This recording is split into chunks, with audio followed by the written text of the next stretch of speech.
इसके 17 से कोई प्रश्न? आपने हमसे पहले कुछ जैसा आप बताते समझाते तो आप ये कहते हैं कि अब आपको समझ में आ गया, अब हम कहते हैं कि मैं समझा। तो अगर ये भी उत्तर सही नहीं कि मैं समझा, तो फिर कौन समझा कैसे? बात तो हमारे उतर गई, मतलब उतरना तो समझ आ रहा है कि उतर। अगर इसको ये ना कहता मैं समझा तो कौन क्या करेगा? आप कह रहे हैं बात आपके अंदर उतर गई, तब आप कहते हैं कि आप समझे। सत्य ये है कि समझे तब जब आप बात से उतर गए। हम बात के ऊपर चढ़ के बैठे रहते हैं, तो बात हम में नहीं उतरनी होती, हमें बात पर से उतरना होता है। बात कभी हम तक बात की तरह पहुंचती नहीं, बात हम तक पहुंचती है बात धन हम होकर। हम बात में हमेशा जुड़े होते हैं।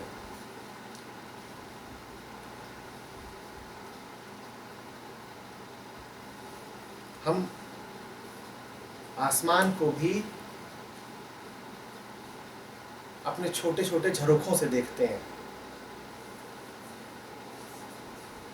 तो कोई आसमान भी दे रहा होता है आपको, तो आप कहते हैं वैसे ही लूंगा और उतना ही लूंगा जितना मेरे व्यक्तिगत झरोखे से प्रविष्ट हो जाए। आप बात से उतर गए, इसका अर्थ होता है कि अब आपके और आसमान के बीच में वो झरोखा नहीं रहा जिसे आप व्यक्ति कहते थे। अब आप हैं और खुला आसमान है। अब पूर्ण उपलब्धता है दोनों ओर से।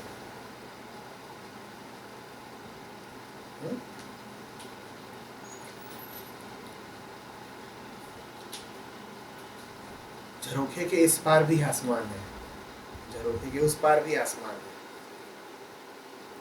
झरोखा नाहक ही उनके मिलन को सीमित कर देता है।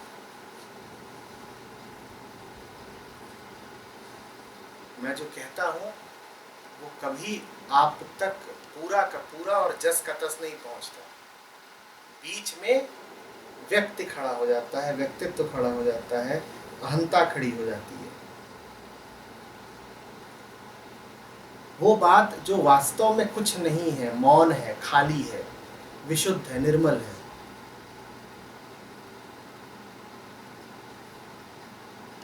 जब आपके व्यक्तिगत मार्गों से गुजर करके आप तक पहुंचती है तो वो बात कुछ का कुछ बन चुकी होती है।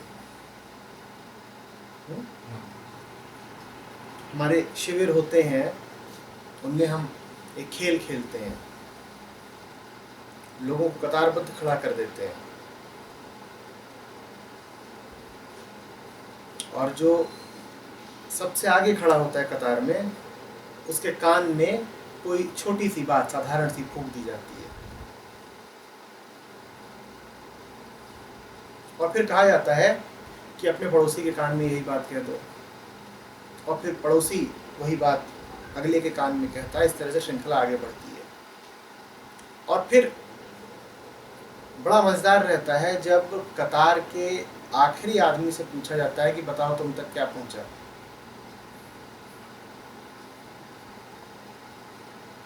वो कुछ और ही होता है जिसका अक्सर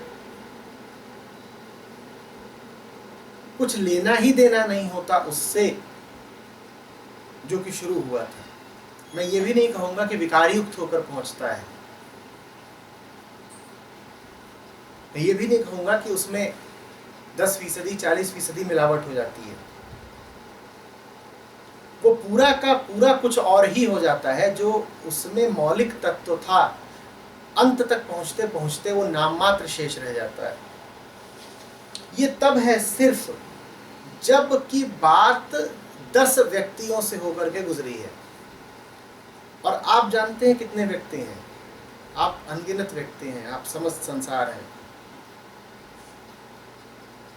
मानवता का पूरा इतिहास आप में समाया हुआ है।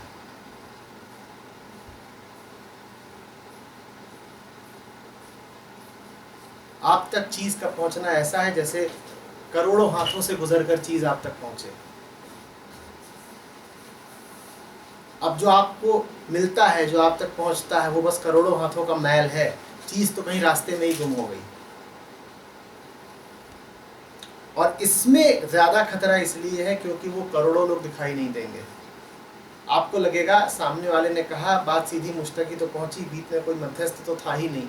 मध्यस्थ थे और अनगिनत थे, आप ही मध्यस्थ थे।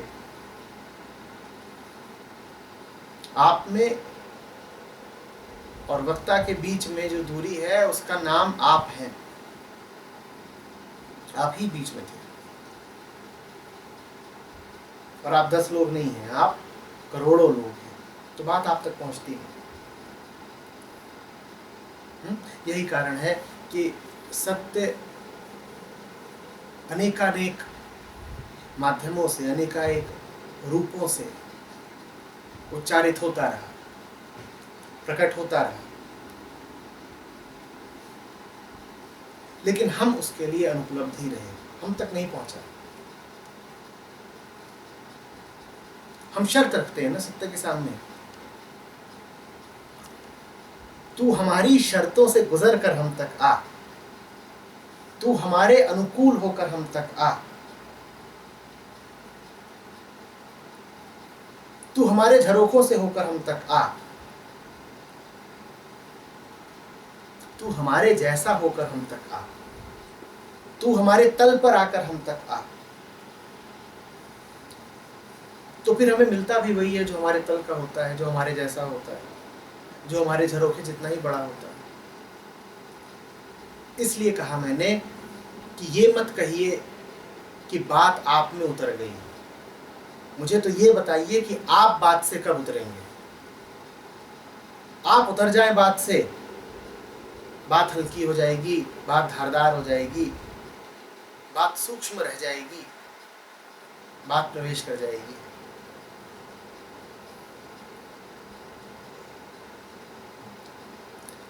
कुछ कोशिश मत करिए समझने की,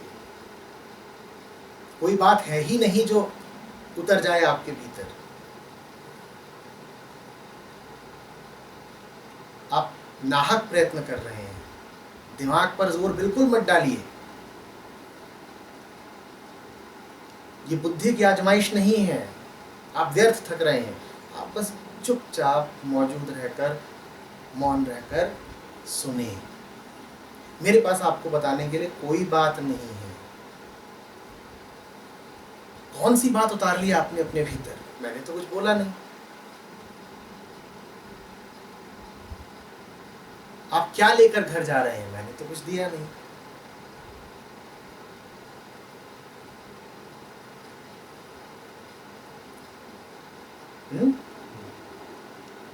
कोई बात नहीं, शांत हो जाइए, बस यही बात है।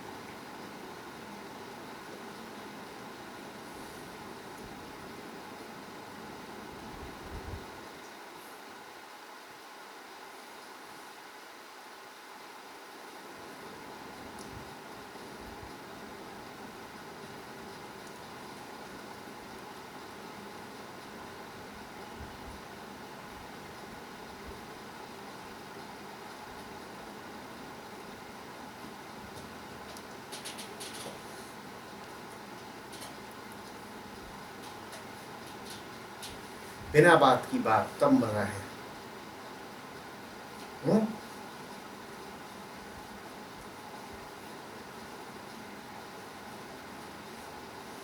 बिन बाती बिन तेल, रोशनी फिर भी, तब मजा है।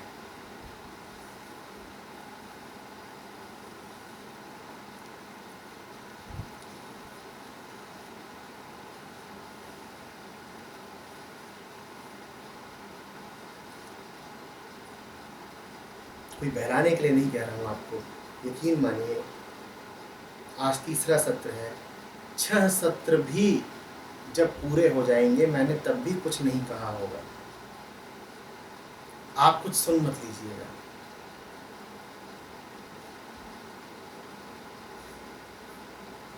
उपद्रव हो जाएगा।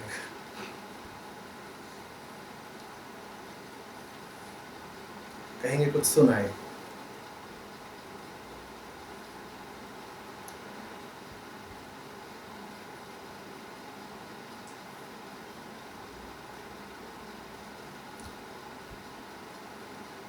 आप अकारण शांति से बैठ नहीं सकते, इसलिए मैं मुंह चलाता रहता हूँ, पर मुझे कुछ कहना थोड़ा ही होता है।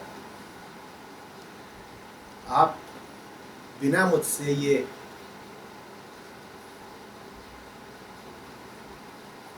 दातूनी कसरत करवाए अगर चुप बैठ सकें तो और अच्छा है।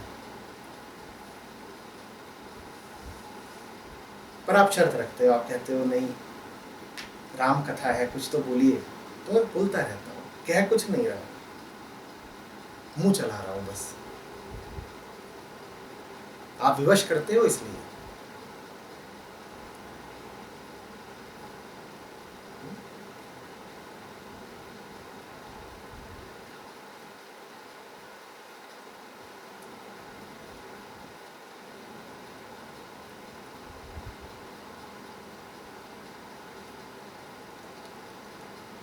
और बताइए।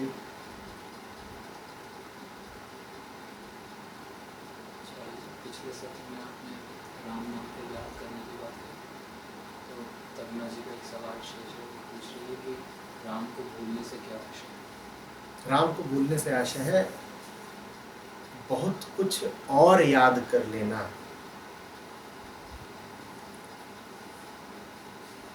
राम को भूलने से ये आशय है कि ये कक्ष छोटा सा, आपने इसको चीज़ों से इतना भर दिया कि ये जिस मौलिक चीज़ से भरा हुआ है उससे आपका ध्यान ही उचट गया। इसमें आप भर दीजिए चीज़ें ही चीज़ें और इंसान ही इंसान। आपको कहीं आकाश दिखाई देगा? आपको यहाँ कहीं खालीपन दिखाई देगा?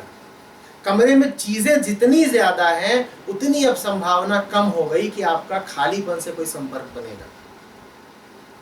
ये है राम को भुला देना। कमरे में इतना कुछ भर लिया कि जो भरा है अब बस वही प्रतीत होता है। जो खाली खाली है, जो सूना सूना है, जिसमें सब भरा गया है, जिसके होने से वो वस्तु भी है जो भरे होने का एहसास देती है, अब उसकी अनुभूति कम होती जाएगी। ये है राम को भुला देना।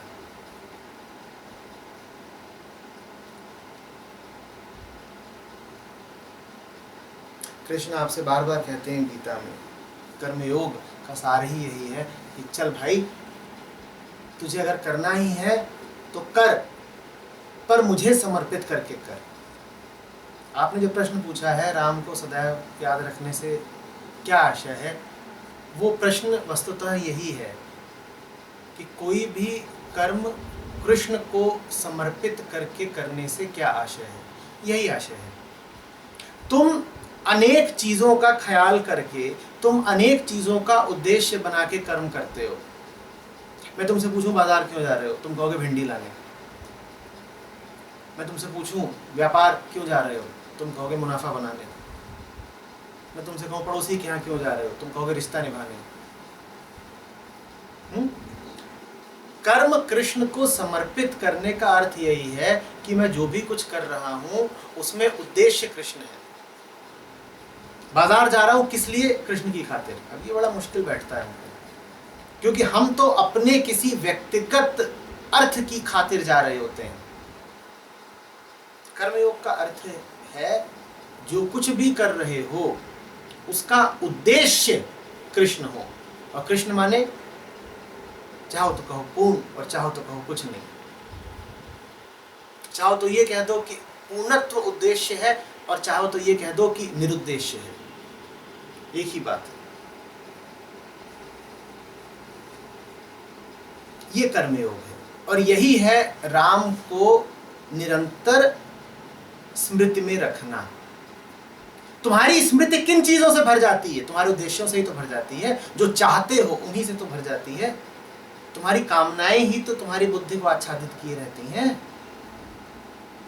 राम नाम निरंतर जपने का अर्थ है कि कामना अब बस एक है, किसकी? राम की। राम कौन? जो निर्गुण नहीं है, सगुण भी नहीं, तो करोगे कामना किसकी? पर है किसी की कामना, किसी ऐसे की कामना है जो मुझसे इतना आगे है कि मैं जिसको ये तो कह ही नहीं सकता कि पकड़ में आ सकता है, ये भी नहीं कह सकता कि पकड़ में नहीं आ सकता, क्योंकि उतना कहना भी बहुत कहने बराबर हो जाएगा। कौन तुम्हारे लिए महत्वपूर्ण हो गया है? हमारे लिए प्रतिक्षण कोई ना कोई महत्वपूर्ण हो ही जाता है। और वो कोई कौन होता है? कभी अंगू, कभी पंगू, कभी चुन्नू, कभी मुन्नू। राम नाम की स्मृति रखने का, चाहे कृष्ण को हर कर्म समर्पित करने का अर्थ इतना ही है कि तुम्हारे मन में हर समय प्राथमिकता, वरीयता राम की, कृष्ण की बनी रहे। कोई और तुम्हारे लिए बहुत बड़ा ना बन जाए।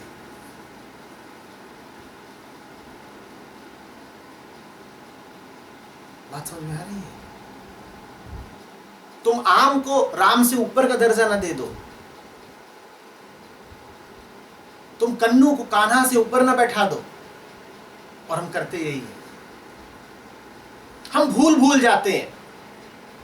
उसी भूलने को हम कहते हैं अरे फिर फिसल गए। चुनाव करना था काम और राम में, और फिर चुन बैठे किसको? काम को। चुनाव तो हमेशा सामने रहता है। हर समय जानते हो कि दो रास्ते खुलते हैं। इंसान वास्तव में एक दोराहा है। ऐसा दोराहा जो लगातार बना ही रहता है। प्रतिक्षण तुम्हारे पास विकल्प है।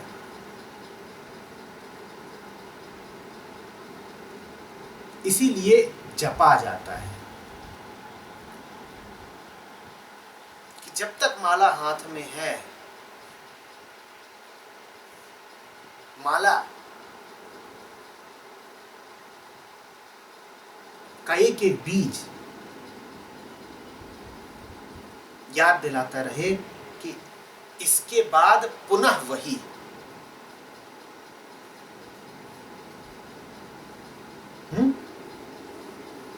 इसके बाद पुनः वही, कुछ और नहीं आ जाए। राम अभी था, राम के बाद पुनः राम। इसीलिए माला है, रस्सा नहीं है। रस्सा तो कहीं से शुरू होगा और कहीं पर खत्म हो जाएगा। माला कभी खत्म नहीं होती। इसके बाद पुनः वही, इसके बाद पुनः वही, इसके बाद पुनः वही। एक मन का, अगला मन का, अगला मन का, अगला मन का, अगला मन का, अगला मन का, और मन का बस राम। राम के अतिरिक्त कुछ नहीं मेरे मन का। बात समझ में आ रही है? यही कर्मयोग है, यही भक्ति है, यही ध्यान है। मन में कुछ और सर्वोपरि न हो जाए कभी भी। इसीलिए हाथ में माला घूमती रहती है। यही जप है, यही तप है। मन लगातार भूलता रहता है। मन के लिए कुछ और कीमती हो जाता है। भजन करे को आलसी, खाने को तैयार। खाने की बात आई नहीं कि भजन भूल जाता है।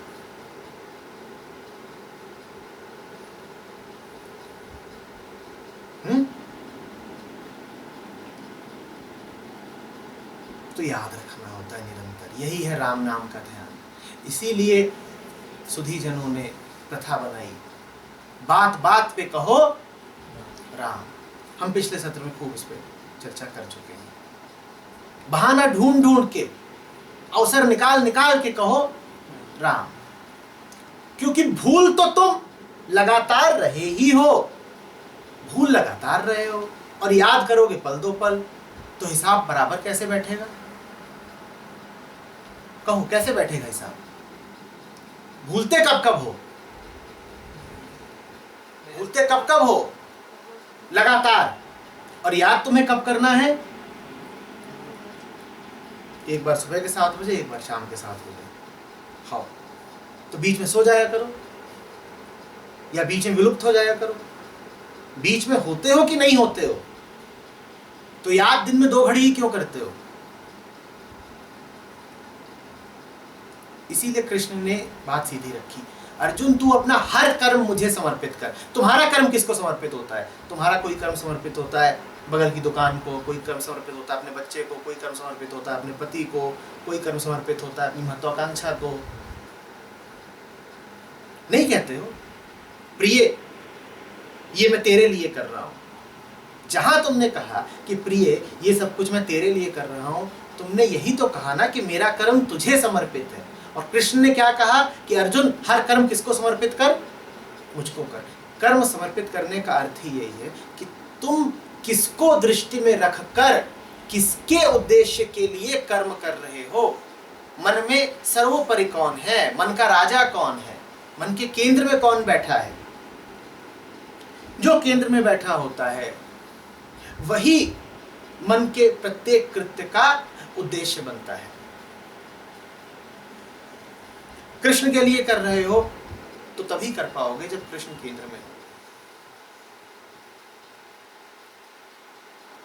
पैसा केंद्र में है मन के तो जो करोगे पैसे के लिए करोगे, कुछ और केंद्र में है तो उसके लिए करोगे। राम नाम अगर लगातार याद है तो राम के लिए करोगे।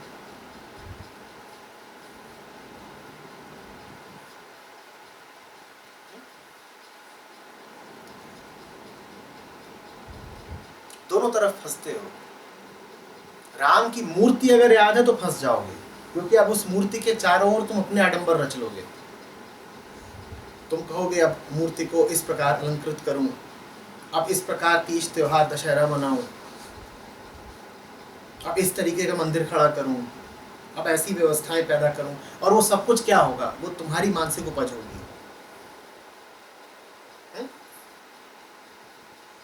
तुम्हें खूब जगह मिल गई अब इतराने की, लहराने की, क्योंकि तुमने राम को क्या बना दिया? मूर्ति बना दिया, सगुण बना दिया। और अगर तुम कहोगे नहीं राम कुछ नहीं है, खाली होना चाहिए, तो खाली तो तुम रह नहीं पाओगे। बस इतना होगा तुम्हारे साथ कि खाली दिमाग शैतान का घर। जिन्होंने खाली होने की कोशिश की उन्होंने यही पाया है। खाली होने का प्रयोग हजारों में से किसी एक पर सफल होता है।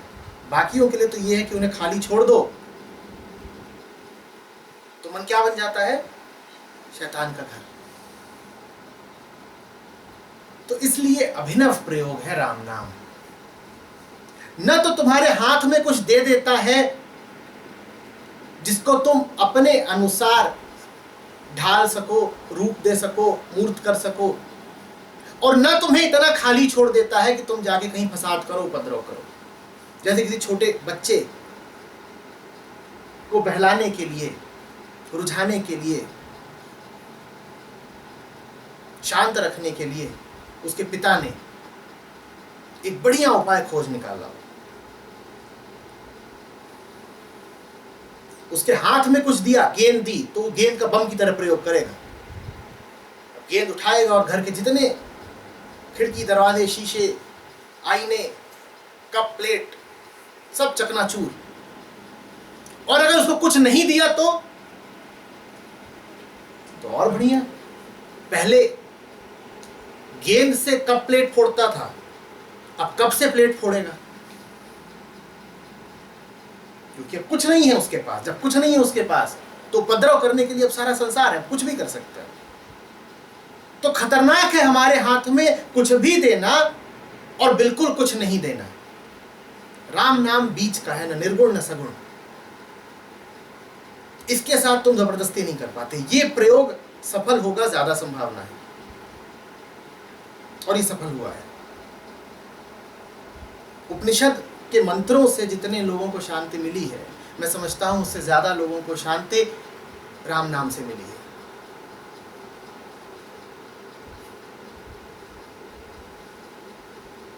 बस राम, बस राम। तुम कहते हो राम राम, दूसरा कहता है राम राम, कुछ कहा नहीं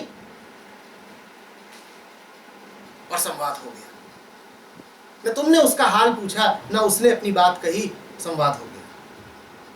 बस राम राम। राम राम से ऊपर अगर कुछ हो सकता है तो वो है पूर्ण मौन। पर पूर्ण मौन मनुष्य को कहां सुलभ है? तो मनुष्य के लिए तो यही विधि है, राम राम।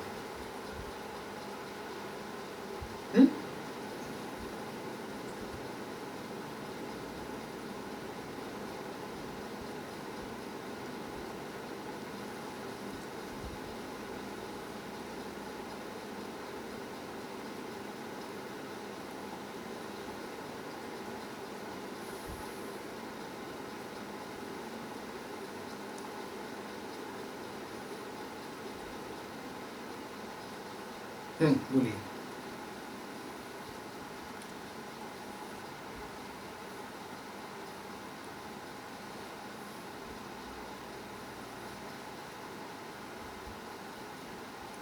चलिए,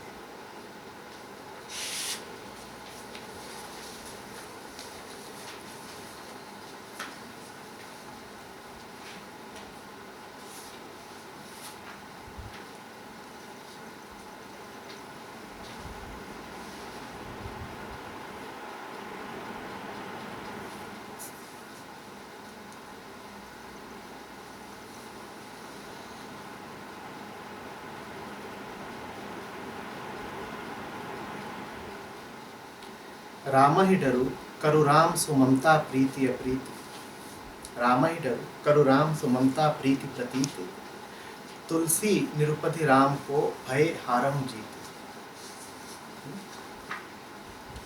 राम ही डरू करु राम सुममता प्रीति प्रतीति, तुलसी निरुपधि राम को भय हारहु जीति।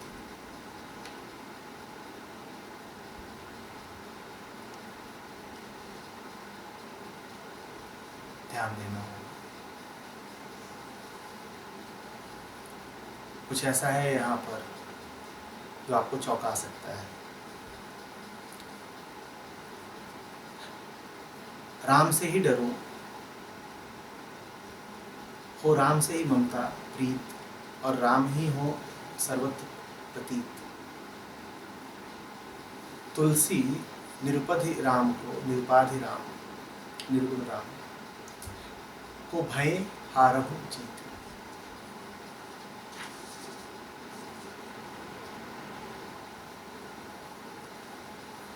हार को जीत में बदलने की कीमिया का नाम है राम।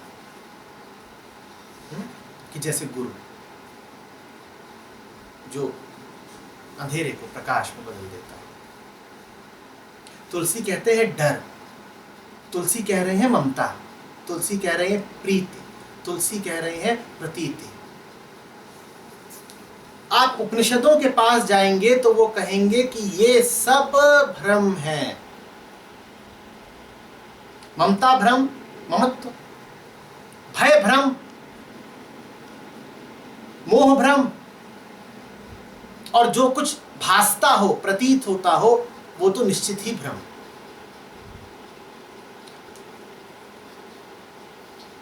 फिर तुलसी क्यों कह रहे हैं कि राम का भय, राम से प्रीत, राम से ममता, राम ही प्रतीत? क्यों कह रहे हैं? गौर करेंगे, साथ रहेंगे तो आगे पता चल जाएगा। जो राम के साथ है, जिसके लिए राम है, राम उसकी हार को भी जीत में बदल देते हैं। बड़ा मुश्किल है हमारे लिए अगर हमसे सीधे कह दिया जाए ममत्व त्याग दो। बड़ा मुश्किल है हमसे अगर कह दिया जाए सीधे कि भय त्याग दो। और अति मुश्किल है हमसे अगर कह दिया जाए कि जो प्रतीत होता है उस सब को भ्रम मात्र जानो। तुलसी ने एक व्यवहारिक उपाय बताया है। और क्या है वो व्यवहारिक उपाय? वो कह रहे हैं छोड़ो तुम कि जो दिख रहा है वो झूठ है, कि जो कुछ प्रतीत होता है वो झूठ है, तुमसे हो नहीं पाएगा। प्रतीत तो तुम्हें होता ही रहेगा, क्योंकि जन्म लेते ही एक अर्थ में तुम हार गए थे। अगर ये माया की जीत है कि माया के होते संसार तुम्हें भासित होता है, तो माया सदा की जीती हुई है, तुम सदा के हारे हुए हो, क्योंकि तुम्हारे होने में ही ममत्व शुमार है। तुम्हारी आंख खुलती नहीं है कि जगत तुम्हें दिखने लगता है। तुम्हारी एक एक कोशिका भय जानती है। तो अगर भय का एहसास, अगर ममता और मोह, और अगर इंद्रियगत अनुभव हार हैं, तो तुम हारे ही हुए हो। इस हार को तुम टाल नहीं पाओगे। ये तुम धोखा दोगे अपने आप को अगर कहोगे कि नहीं, मैं तो मोह से मुक्त हो गया, मुझे कोई ममता नहीं, मुझे जगत दिखाई नहीं देता, मुझे कुछ पाना नहीं, कोई कामना नहीं, कोई मात्सर्य नहीं। झूठ। सारी पोल खुल जानी है। अगर कुछ तुम्हें आकर्षित नहीं करता तो इसका अर्थ इतना ही है कि अभी उसका आकर्षण इतना बड़ा नहीं है कि तुम्हें झुका सके। कुछ और आ जाएगा, ज्यादा लुभावना, ज्यादा बली, वो खींच लेगा तुम्हें। तुम पूर्ण नहीं हो तो तुम्हारा वैराग्य भी पूर्ण नहीं हो सकता। तुम पूर्ण नहीं हो, तुम्हारा बोध पूर्ण नहीं हो सकता। तो हार तुम्हारी पक्की है। अधिक से अधिक ये कर लोगे कि थोड़ा लड़ भिड़ के हारोगे। आसानी से हार जाए सो संसारी, जरा लड़ भिड़ के हारे सो सन्यासी।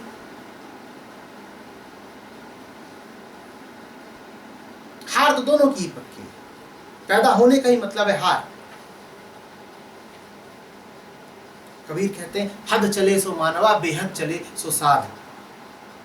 लेकिन मानवा हो चाहे साधु हो, हारे तो दोनों है, जीता कोई और है। इन दोनों में से किसी को भी विजेता नहीं घोषित करते कबीर। आगे कहते हैं हद बेहद दोनों तजे ताका मता आगात। नहीं कह रहे हैं कबीर कि संसारी हारा हुआ है और साधु जीता हुआ हो, कह रहे हैं दोनों हारे हुए हैं। संसार में आने का मतलब तुम्हारी हार पक्की, तुम हारे हो। या तो हदों में रहोगे या कहोगे हदों में नहीं रहना है। दोनों ही स्थितियों में तुम हो हद के ही तल पर। दोनों ही स्थितियों में बात तो तुम हदों की ही कर रहे हो। कोई कह रहा है भीतर रहना, कोई कह रहा है बाहर रहना।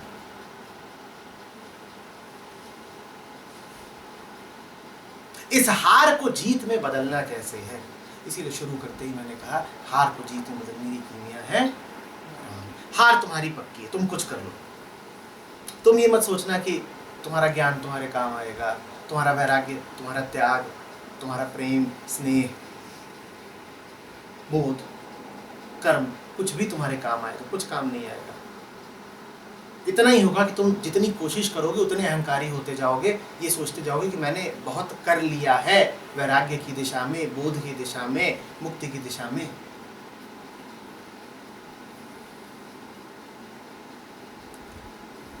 तुलसी सूत्र क्या दे रहे हैं? तुलसी कह रहे हैं तुम मुक्त मत हो, तुम मुक्त मत हो। तुम ये मत कहो संसार से मुक्त होना है। तुम ये मत कहो कि जो दिख रहा है वो सब झूठा है। नीति नीति छोड़ो, तुम्हारे बस की नहीं है। क्योंकि तुम जिसकी नीति नीति कर रहे हो वो तुम्हारे ही भीतर बैठा है नीति नीति के कर्ता के रूप में। जब तुम नीति नीति कर रहे होते हो तो जिस वस्तु को काट रहे होते हो वस्तु तुम पर हंस रही होती है, क्योंकि बाहर कट कर वो तुम में भीतर प्रवेश कर गई होती है। तुम्हारे भीतर होती है तभी तो तुम्हें दिखाई देती है ना। तुम काटते भी उसको कहाँ हो? बाहर ही तो काटते हो, भीतर तो बैठी हुई है। भीतर ना बैठी होती तो बाहर कैसे काटते? तो तुलसी वो मार्ग कहते ही नहीं, वो भक्त हैं। भक्त के लिए कुछ भी अस्पृश्य नहीं है। भक्त के लिए कुछ भी भगवान से रिक्त नहीं है। भक्त का सूत्र दूसरा है। भक्त कहता है डर तुझे बहुत लगता है ना, तू डरो के डर से डर, तू भय से, बड़े भय से डर, तू राम से डर। तू डर जरूर, क्योंकि डर से तेरी मुक्ति नहीं है। तू हारा हुआ है, डर से तू हारा ही हुआ है। तू ये मत कह कि मैं निडर बनूंगा। तू कह मैं डरता हूं, मैं बहुत डरता हूं, मैं बहुत डरता हूं और मैं राम से डरता हूं। जैसे ही तू कहेगा कि तू राम से डरता है, बाकी सारे डर दूर हो जाएंगे। मैं आपसे पहले सत्र में कह रहा था कि काल को हटाना हो तो महाकाल के करीब चले जाएं। महाकाल काल को खा जाएगा। ये बिल्कुल वही बात है। भय को हटाना हो तो महाभय के करीब चले जाएं। महाभय भय को खा जाएगा। संसार भय है। संसार भय क्यों है? क्योंकि वो आपसे कुछ छीन लेता है। लेकिन संसार जब छीनता है तो साथ में उम्मीद भी रखता है कि कुछ दे देगा। थोड़ा थोड़ा छीनता है, छोटा छोटा छीनता है। संसार ने आज तक आपसे जो कुछ भी छीना वो थोड़ा थोड़ा है, छोटा छोटा है, हिस्सा है, आंशिक है। राम महाभय है और महाकाल है, क्योंकि वो आपसे सब कुछ छीन लेंगे, यहां तक कि आपका भय भी छीन लेंगे। तो डरना है तो उससे डरो ना। बाकी सबसे तो कुछ आपका छीनेगा। राम तो आकर आपसे आपको ही छीन लेंगे। आप कहेंगे मैं कहां गया? अब ये इतना बड़ा छलिया है, ये सब हर ले जाने वाला है। इससे तो डरना ही चाहिए, बड़ा डरावना है, खौफनाक है।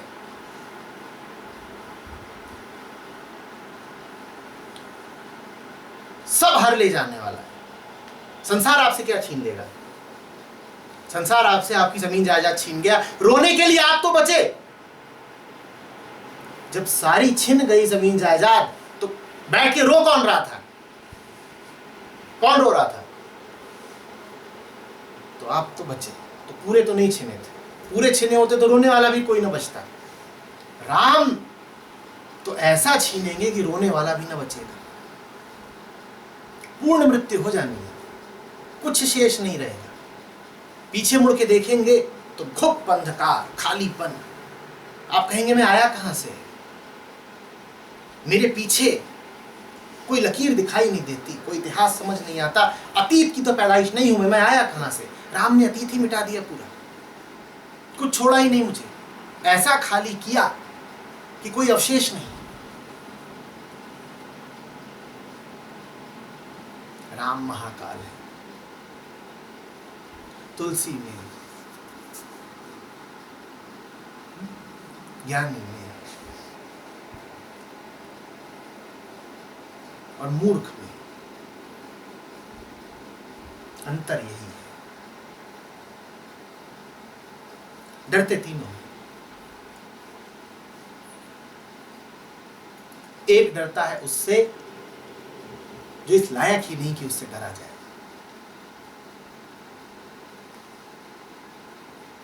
और ज्ञानी डरता है उससे जिससे डरना ही चाहिए, जिससे डरे बिना गुजारा नहीं, और जिससे डर के तर ही जाओगे। मूर्ख होते हैं वो जो भय से मुक्ति मांगते हैं। तुम भय से मुक्ति मत मांगो, तुम और भय मांगो, तुम महाभय मांगो।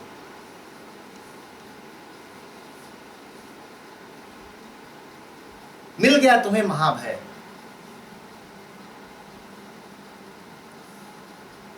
तो कायरों की तरह जिस छोटे भय से इधर उधर डरते छुपते फिरते हो, वो कायरता जाती रहेगी।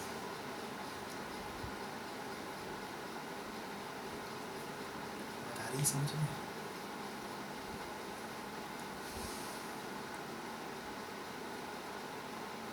हर भय एक विचार है। हर भय क्या है? एक विचार है। तुम कहते हो तुम किसी चीज से डरते हो, वो चीज तुम्हारे सामने हो और उसे देख के तुम्हें कुछ ना हो, तो क्या तुम्हें चीज ने डराया? डर तुम कब कहते हो कि लगा? तब ना जब डर का अनुभव हुआ, और डर का अनुभव तुम्हारे भीतर है। तो डर क्या है फिर? एक अनुभव है। वो अनुभव उस वस्तु से नहीं है जिस वस्तु पर तुम दोष लगाते हो। वो अनुभव तुम्हारे भीतर की कोई बात है। डर तुम्हारे भीतर है, विचार तुम्हारे भीतर है। राम का नाम वो औषधि है जो तुम्हें समस्त विचारों से खाली कर देती है।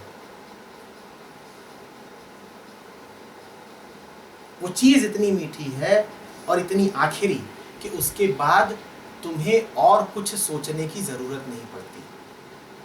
तो तुम सोच रहे थे डर डर, काल काल, मृत्यु मृत्यु, और तभी आ गया राम नाम। तुम सोच रहे थे डर डर, काल काल, मृत्यु मृत्यु, और तुम जब भी सोचते हो डर के ही तो सोचते हो। डर ही तो विचारों की प्रेरणा है, डर ही तो विचारों का केंद्र है। विचार किसी भी दिशा में हो सकता है, विचार किसी भी वस्तु का हो सकता है। पर ईमानदारी से बताइए, डरे ना हो तो इतना विचार करेंगे जितना करते हैं? और जब डर लगता है तो विचारों की गाड़ी कैसे धक्का के भागती है। और जब मौज में होते हैं तब विचारों की कहां जरूरत बचती है। तो तुम डरे बैठे थे, और भीतर विचारों की चक्की चल रही थी। और फिर आ गया राम नाम। राम नाम वो जिसका तुम विचार ही नहीं कर सकते, जो समस्त विचारों का अंत है, घोल देता है उनको। आखिरी बात है, विचार गया तो डर गया, काल गया। इसीलिए राम का नाम महाकाल है। काल विचार है, राम का नाम समस्त विचारों की विलुप्ति है।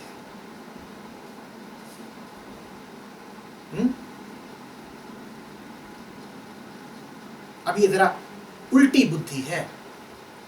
जो साधारण मन होता है वो भय से और मृत्यु से बचने के लिए जीवन की ओर भागता है,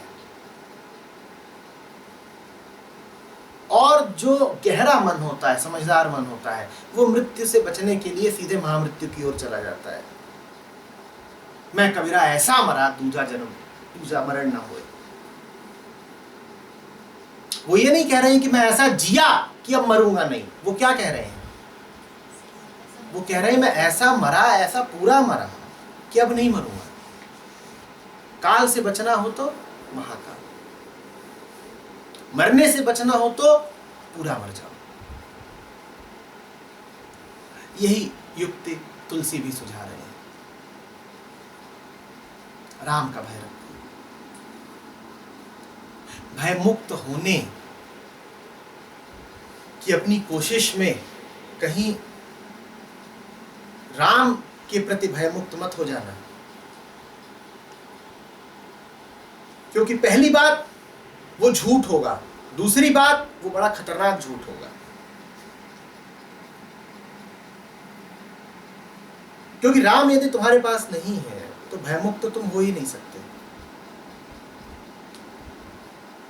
दूसरी बात, तुम अपने आप को यदि यह झूठ समझा रहे हो कि मैं तो भयमुक्त हो गया हूं, तो अब तुम्हें जिंदगी बहुत बड़े झटके देगी।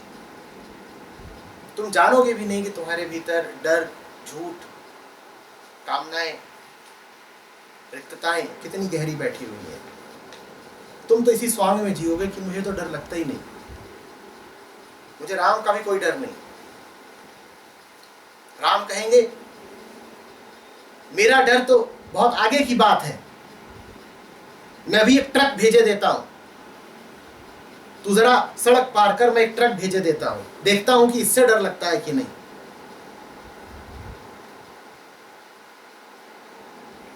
मेरा डर तो बहुत दूर की बात है, मेरे हनुमान का डर भी बहुत आगे की बात है तुझसे। मैं एक छोटा सा बंदर भेजे देता हूं जो दांत किटकिटाता हुआ अब यहाँ के तेरी छाती पे सवार हो जाए, फिर देखता हूं डर लगता है कि नहीं। और तुम ढोल पीट रहे थे कि हम बड़े ज्ञानी हैं, फ्रीडम फ्रॉम फियर। हमने बड़े बड़े सुधी जनों को पढ़ा है, उन्होंने हमें बताया है कि डरना मत, किसी से भी मत डरना।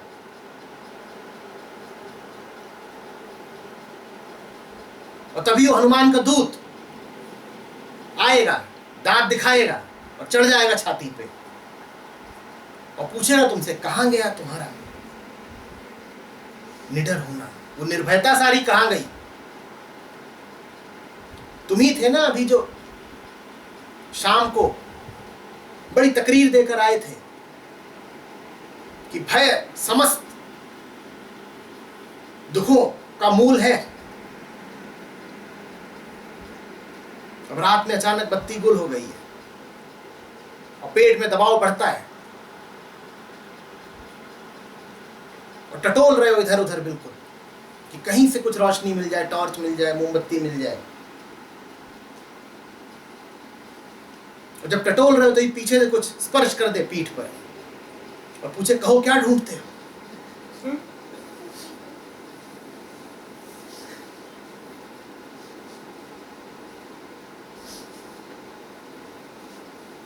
पोथा तुमने बड़ा लिखा है इतना कि डरना नहीं चाहिए, और डर यहां से आता है, डर वहां से जाता है, और डर से तत्काल मुक्ति संभव है। और बस एक ठंडा हाथ चाहिए, जितना ठंडा हाथ उतनी ही बर्फ सी आवाज। दोस्त क्या चाहिए?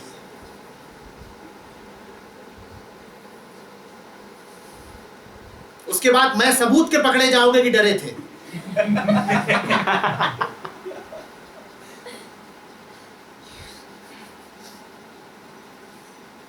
पार्थिव सबूत, भौतिक सबूत, मानसिक भी नहीं कि इनकार कर दो कि नहीं डर आया, नहीं, छुआ जा सकता है, चित्र लिया जा सकता है, धोया जा सकता है।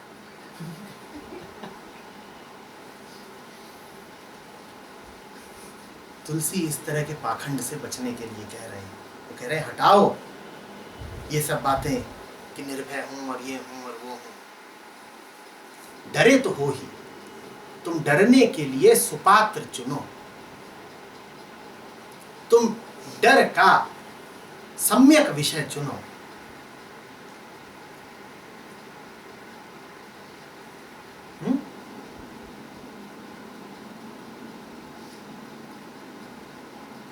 राम से डरने का अर्थ क्या हुआ? राम से डरने का अर्थ हुआ कि मैं अपने आप को जो भी जानता हूं, समझता हूं, वो राम के समक्ष बहुत छोटा है। उसे राम में अंततः समा जाना है। वो जब तक है तब तक डरा हुआ ही रहेगा। उसके लिए तो डर से मुक्ति पाने का एक ही तरीका है कि वो डरता रहे। किससे? राम से। ये बात थोड़ी उल्टी लगेगी पर गौर करो। डर से बचना हो तो डरते रहो राम से।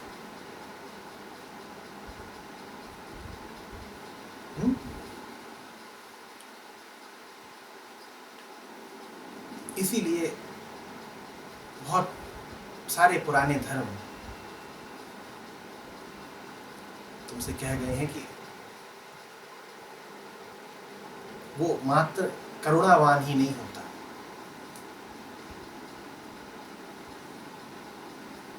उसका तांडव, उसका प्रकोप,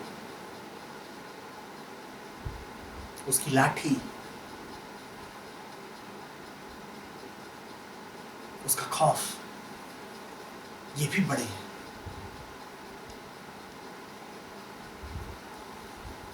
गॉड फियरिंग जो शब्द है, अब उसका बड़ा दुरुपयोग हो गया है, पर अगर उसके मूल में जाओगे तो समझोगे कि भावना क्या थी। शब्द अच्छा है,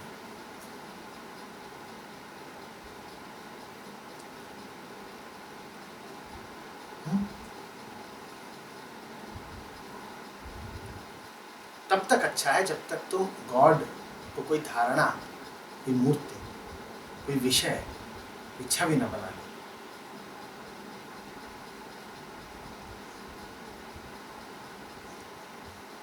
इसी तरह से आगे कहते हैं तुलसी कि और भी तुम्हारी जितनी हारें हैं वो जीत में तब्दील हो जाएंगी। ममत्व तो हार है, विपर्य हार है, मोह हार है, बिल्कुल हारे हुए हो तुम। हारना तुम्हारी प्रकृति है।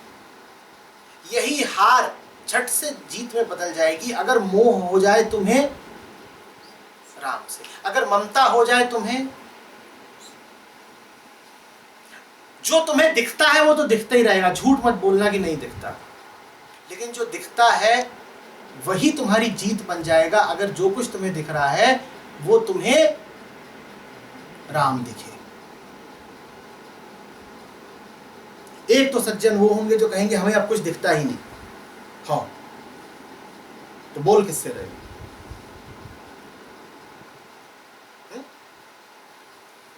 ये तो हो गया आडंबर कि नहीं, हमें तो जग की व्यर्थता समझ में आ गई है, दृष्टि का मिथ्या होना दिखा है, तो हमें अब कुछ दिखाई नहीं देता। दूसरा ये है कि दिखाई देता है, लेकिन जो दिखाई देता है उसमें राम दिखाई देते हैं। हम इतना राममय है कि जो दिखता है उसमें राम दिखते हैं। अर्थ क्या हुआ इसका? इसका अर्थ ये हुआ कि मैं इतना डूबा हुआ हूं राम में कि चारों तरफ जो दिखता है वो राम के रंग में डूब जाता है। समझिए, उदाहरण देता हूं। आपकी एक छोटी सी बच्ची है और वो आपके दिमाग पे राज करती है। आपके मन की देवी है। अब आप चल रहे हैं, आपको एक छोटा सा फूल दिखाई देगा, तुरंत आपको क्या विचार आएगा? ये फूल तोड़ के बच्ची को दे दो। तो आपको फूल नहीं दिखा, आपको क्या दिखाई दिया? आपको आपकी बच्ची ही दिखाई दी। आप जरा आगे बढ़ेंगे, आपको कुछ दिखाई देगा जो गेहुआ है, जो सफेद है या जो सांवला है। रंग दिखाई दिया है आपको, लेकिन वो रंग तुरंत आपको क्या याद दिला देगा? आपके मन में वो रंग नहीं उतरेगा, आपके मन में उस रंग के माध्यम से आपकी बच्ची की छवि उतर जाएगी। आपको गेहुआ रंग दिखाई दिया, आपको अपनी बच्ची का चेहरा याद आ जाएगा। बच्ची, रंग तो नहीं दिखाई दिया ना। तुलसी कह रहे हैं ऐसे ही तुम्हें जो कुछ दिखाई दे वो ना दिखाई दे, राम दिखाई दे, क्योंकि राम तुम्हारे मन के राजा रहें।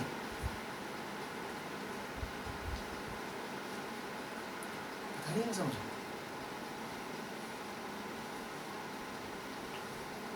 आप जानते हैं आपके मन में जो कुछ चल रहा होता है संसार में, आपको वही वही दिखाई देता है। आपके मन में वासना चल रही हो, आपको पुरुष चाहिए हो, आप जिधर देखेंगे उधर आपको मात्र पुरुष ही दिखाई देंगे। आपको स्त्री चाहिए हो, आपकी आंखों को और कुछ दिखाई ही नहीं देगा। स्त्रियां, उनकी भाव भंगिमाएं, उनके रूप रंग, उनके अंग प्रत्यंग, जो मन में होता है वही वही बाहर दिखाई देता है। आपने देखा है, आप कभी बाजार जाते हैं कुछ खरीदने के लिए, आपकी दृष्टि बार बार कहाँ जाके रुकती है? कहाँ जाके रुकती है? वही जो आपको चाहिए, ठीक वहीं पर आपकी दृष्टि जाके रुकती है। जो आप खोज रहे होते हैं वही, बाकी जगहों पे नजर रुकती ही नहीं, आपको दिखाई देते ही नहीं। राम यदि मन में हो तो बाहर भी मात्र दिखाई क्या देंगे? राम। तुलसी यही सूत्र दे रहे हैं, वो कह रहे हैं जगत को नश्वर मिथ्या मत बोलो, तुम इतने राममय हो जाओ कि जहां देखो वहां राम दिखाई दे। तुम्हें कपड़ा दिखाई दे, तुम कहो बढ़िया है, मेरे घर में मानस की एक प्रति पड़ी हुई है, मैं इस कपड़े से उस प्रति की जिल्द बनाऊंगा। तुम्हें कहीं को जाता हुआ कोई वाहन दिखाई दे, तुम कहो ठीक, ये वाहन कहीं को जा रहा है, एक दिन मैं भी कहीं को चला जाऊंगा। तुम्हें एक जोड़ा आता दिखाई दे, तुम कहो जोड़ा तो तभी जोड़ा है जब राम सीता का हो। जो कुछ भी तुम्हें दिखाई दे वो तुम्हें किसी ना किसी तरीके से सुध किसकी दिला दे, वो तभी होगा जब राम की सुध तुम्हारे मन में पहले से बसती हो। जब पहले वो भीतर बसती होगी तब बाहर जो देखोगे उसमें राम ही दिखाई देंगे। बताती है समझ में? तब कोई भी पशु दिखेगा तुम कहोगे राम की सेना थी, उसमें गिलहरी भी थी और भालू भी थे। अब एक साधारण चूहा, गिलहरी, खरगोश कुछ भी हो सकता है और तुम्हें किसकी याद दिला गया?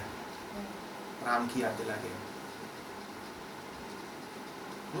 और पूरा समुद्र है राम कथा, उसमें इतने पात्र हैं, इतनी घटनाएं हैं,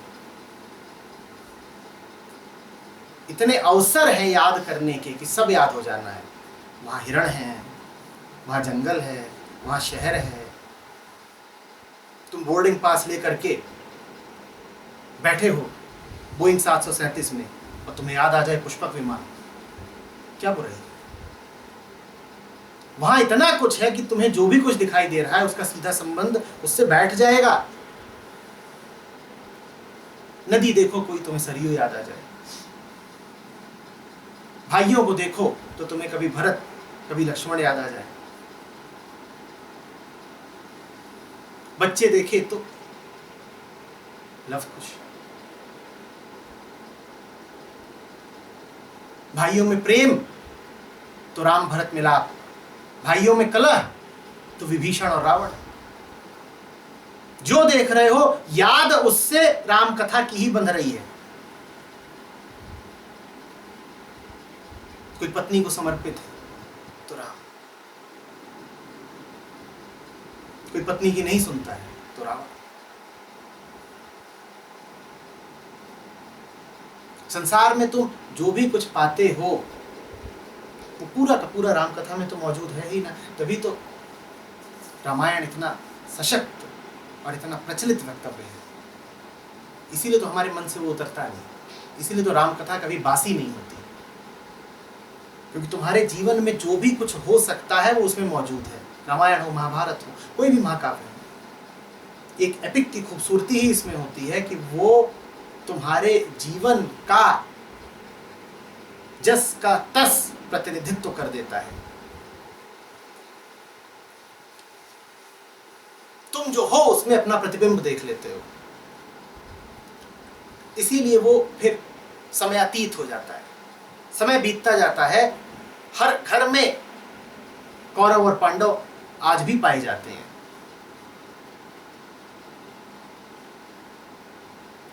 महाभारत कभी पुरानी नहीं होगी, रामायण कभी पुरानी नहीं होगी, चूंकि वो कभी पुराने नहीं होंगे, इसीलिए तुम्हारे पास प्रचुर मौका है उनमें अपने जीवन को निरंतर देखने का। यही है राम की निरंतर सुध बनाए रखना। जो कुछ घट रहा है तुम्हारे जीवन में, देखो कि वो जुड़ा हुआ है राम से ही।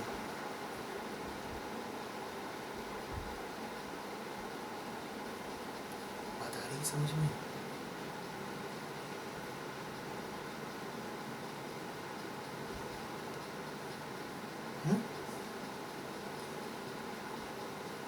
इसीलिए इतने दृष्टांत मिलते हैं। तुलसीदास की अगर माने तो उन्हें बार बार राम लक्ष्मण मिल जाते थे, कभी इधर कभी उधर, कभी इस बहाने कभी उस बहाने। अब कैसे मिल जाते थे, कैसे उन्हें कहीं भी दिखाई दे जाते थे राम लक्ष्मण? चित्रकूट में बैठे हैं, हरे वस्त्रों में दो सुंदर युवक आ रहे हैं, एक गोरा एक सांवला। मिल गए राम लखन।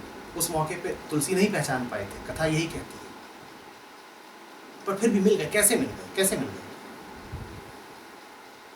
ऐसे ही मिल गए। भीतर बैठे थे तो बाहर भी दिखाई दे गए। तुम्हारे भीतर भी राम बैठे हो तो जगत तुम्हारे लिए राममय हो जाएगा।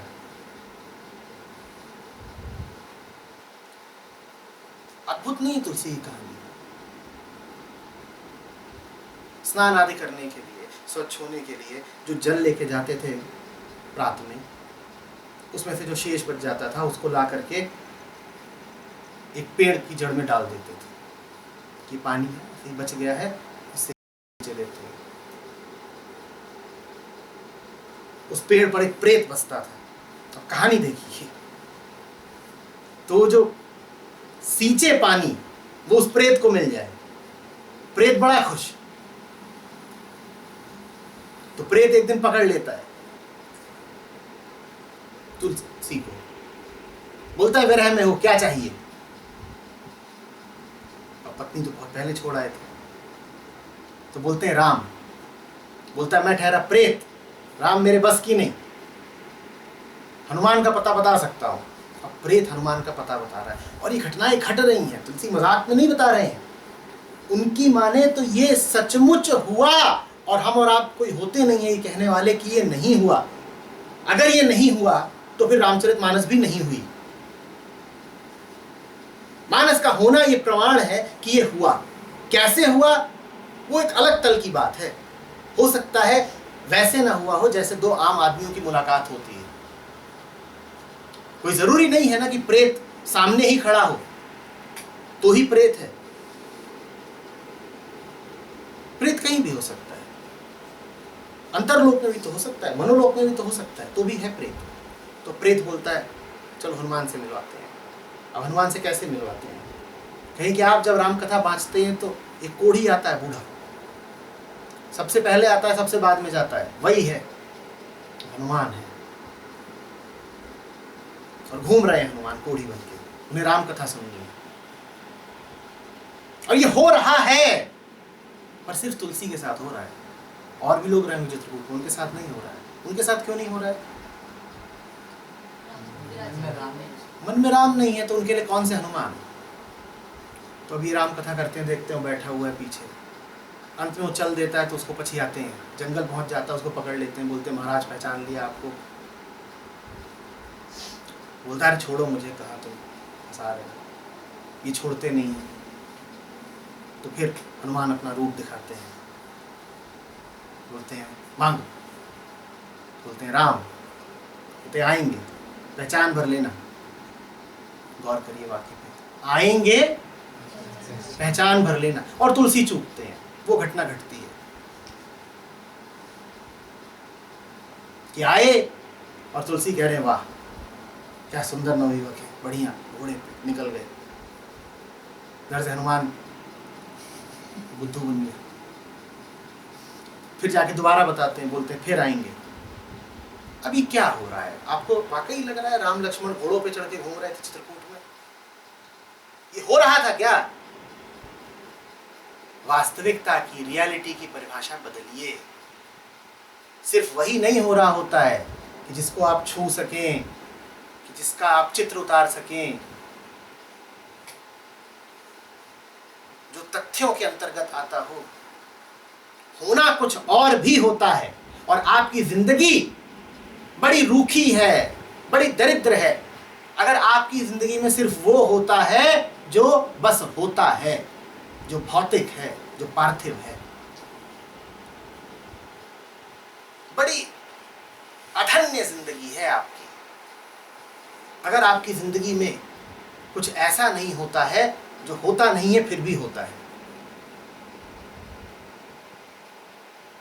चलते फिरते अगर आपको राम नहीं मिल जाते तो आप चल ही क्यों रहे हैं? जहां है वहीं लुढ़क जाइए।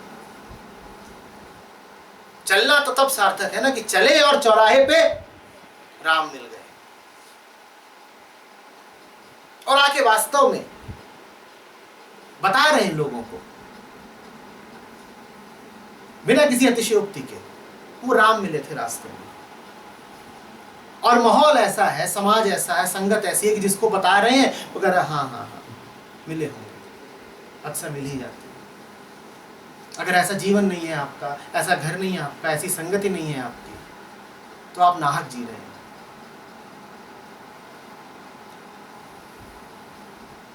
जीवन में कुछ है कि नहीं ये जांचना हो तो बस अपने आप से यही पूछिए, चलते फिरते अक्सर राम मिल जाते हैं कि नहीं? नहीं मिल जाते तो जैसा कह रहा था, चलना फिरना ही बंद करिए।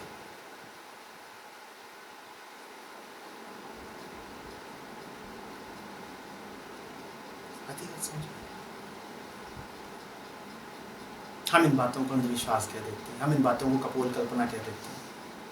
हम कहते हैं कि उन्होंने भांग खा रखी थी।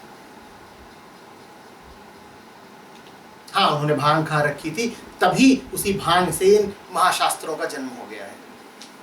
और तुमने भांग नहीं खा रखी है, तभी तुमने आज दुनिया की ये हालत कर दी है। तुम बड़े होशमंद हो।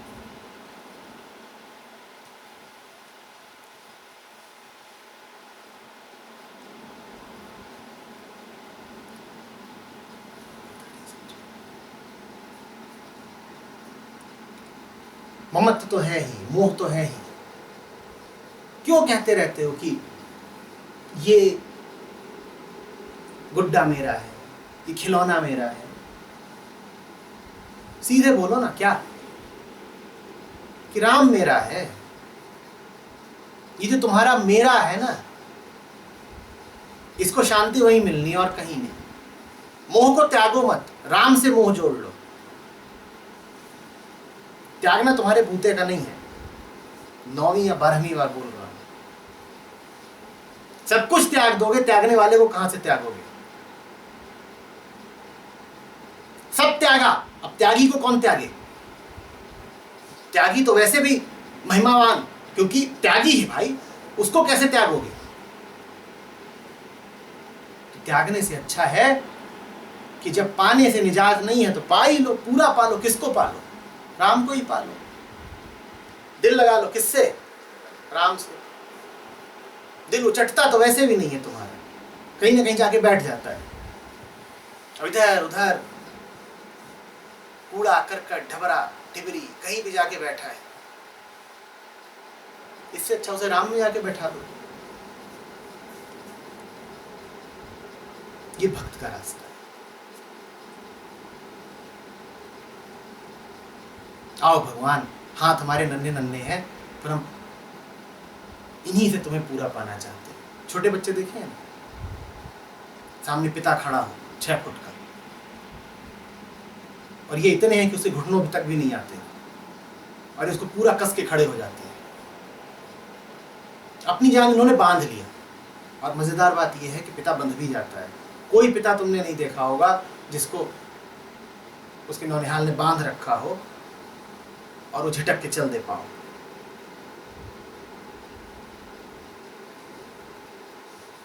कम से कम राम तो ऐसे पिता नहीं है। तुम्हारे हाथ जरा से अपनी नन्ही हथेलियों से बांध लो, तुम्हारे मुंह में बन जाएंगे। इसीलिए इतनी कथाएं हैं जो कहती हैं कि भक्त के सामने भगवान भी विवश होकर चले जाते हैं। वैज्ञानिक मन हो, तार्किक मन हो तो बातें फिर मूर्खतापूर्ण लगती है। मूर्खतापूर्ण नहीं है, और है भी मूर्खतापूर्ण तो ऐसी मूर्खता राम सबको बख्शे। तुम इसी मूर्खता के अभाव में पगलाए जा रहे हो। अपनी शक्ल देखो, तुम्हारी बुद्धि तुम्हारे किस काम आई है। अपनी जिंदगी देखो, अपनी हालत देखो, और दूसरों को कहते हो कि मूर्ख हैं क्योंकि मीठी कथाओं में यकीन करते हैं। उनके लिए वो कथाएं नहीं हैं, वो मिठास जीवन है उनका।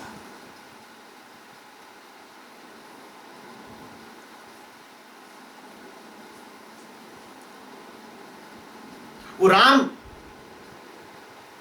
के मोह में जीते हैं, तुम कहते हो सपने में जी रहे हैं। तुम काम के मोह में जीते हो, अपने आप को होशियार बताते हो। ये बात तो बहुत जचने वाली है।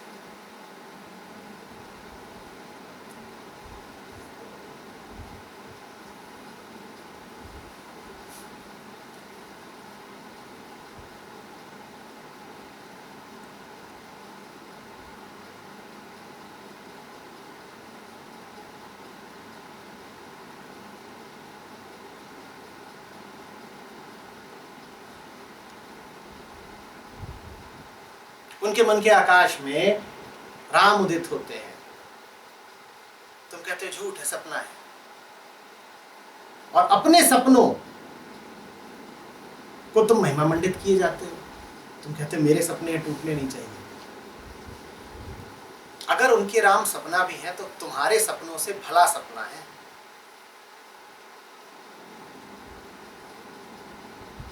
सपने तो लेते ही हो, वो सपना ले लो जो तुम्हें जगा देगा।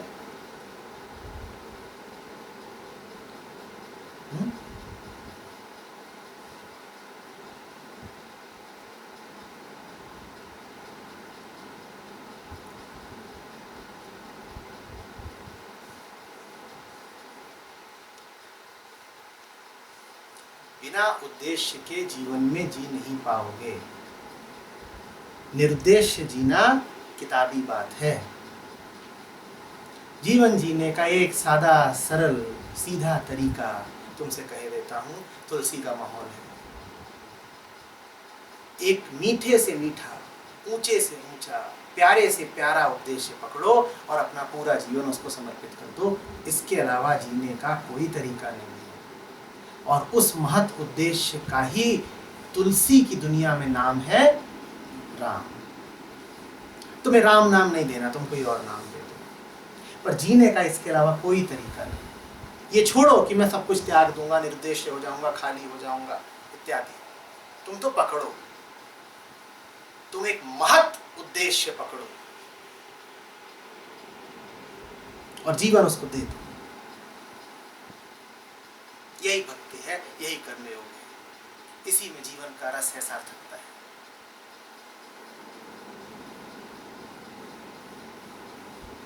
बता रही समझ में? तुम्हारे पास अगर वो महत् उद्देश्य नहीं है तो बड़ा गरीब है तुम्हारा जीवन। अपने आप से पूछो, किसके लिए जी रहा हूं? जिसके लिए जी रहे हो अगर वो अनंत नहीं है तो तुम्हारा अंत हो चुका। लगातार तुम अंतों की कड़ियां जी रहे हो। इस कड़ी अंत हुआ, फिर अगली कड़ी अंत हुआ, फिर अगली कड़ी अंत हुआ, मौत दर मौत जी रहे हो। ये जीना भी कोई जीना है? राम से नीचे का कोई उद्देश्य रखना मत।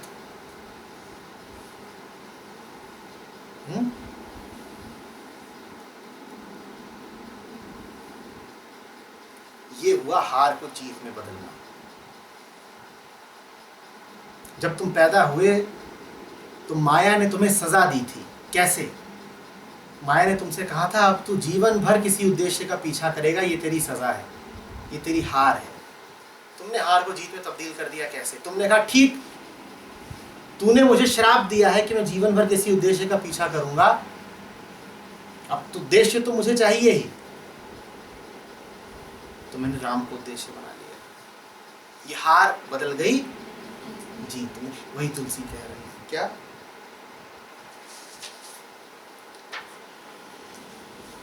तुलसी निरुपधि राम को भय हारे हूं जीत। हारे हुए की जीत हो गई जो राम के साथ हो गया।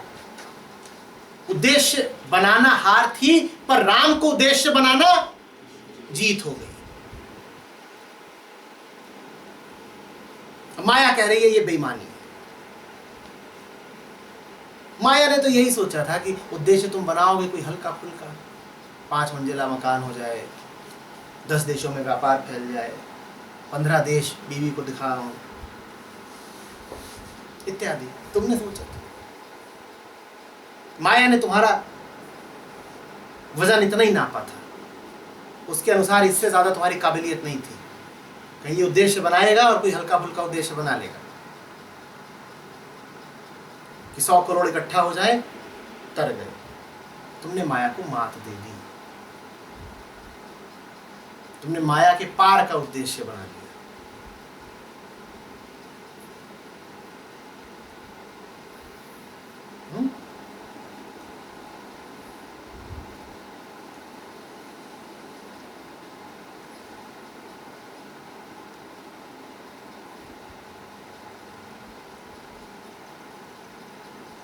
राम दूरी माया बढ़ती, घटत जानि मन माह,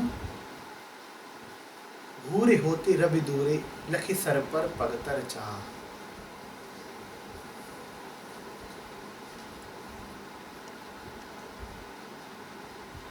इसे कहते हैं पूरे जगत में राम को देखना। सूरज रोज उगता है, आप रोज धूप खाते हो, छाया भी रोज बनती है कि नहीं?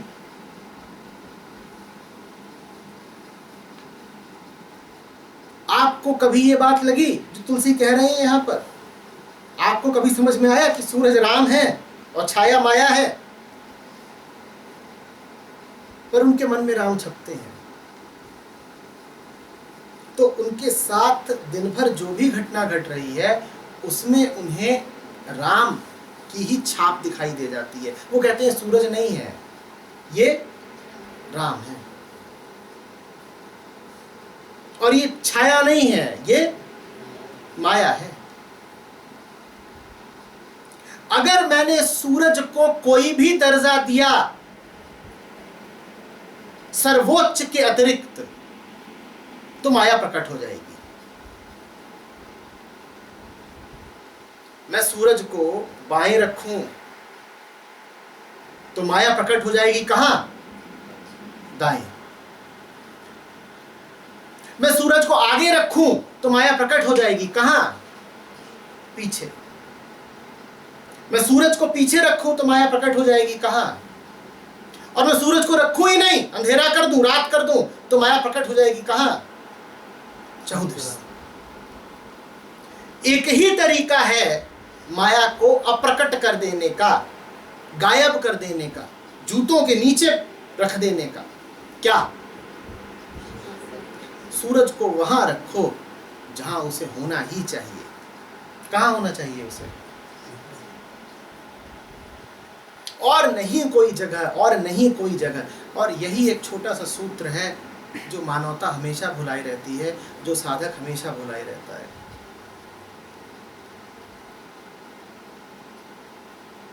पहली गलती तो हम ये करते हैं कि हमारे लिए रात हो जाती है।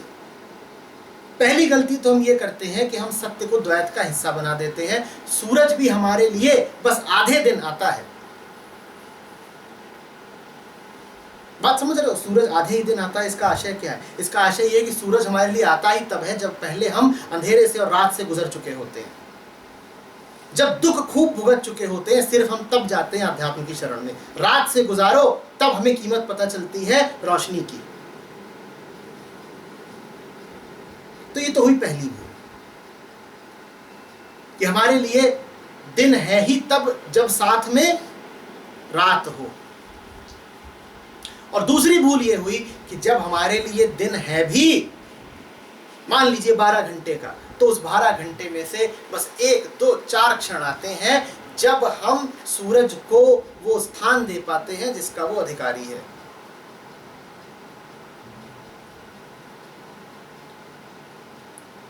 राम अक्सर तो हमारे लिए होते ही नहीं, और जब होते भी हैं तो हम उनका अपमान कर देते हैं, उनकी अवहेलना कर देते हैं।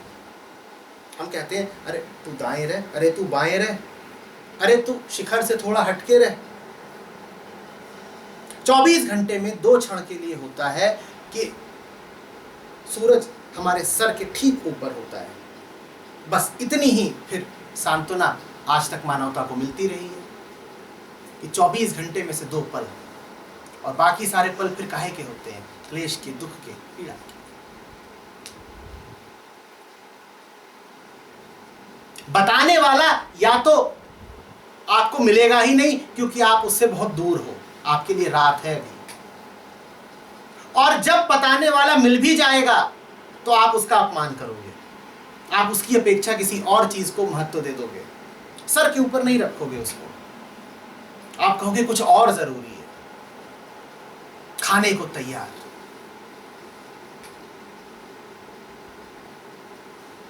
आप रखो उसे कहीं और। आप जान ही नहीं रहे हो कि सूरज को कहीं और रख के आपने किसको अपने पास कर लिया है। किसको अपने पास कर लिया है? छाया को अपने पास कर लिया, अंधकार को अपने पास कर लिया। मानवता यही 2 गलतियां हमेशा से करती आई है।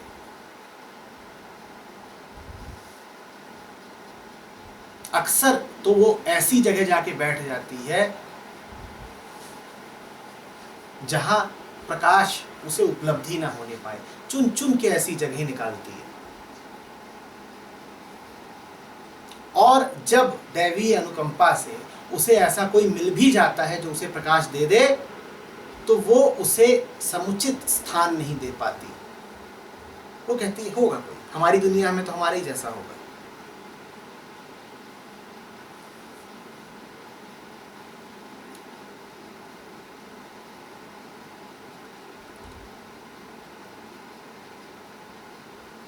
कोई तुलसी ही चाहिए रात को, दिन को, छाया को, छवि को दृष्टांत बनाकर राम समझा देने के लिए।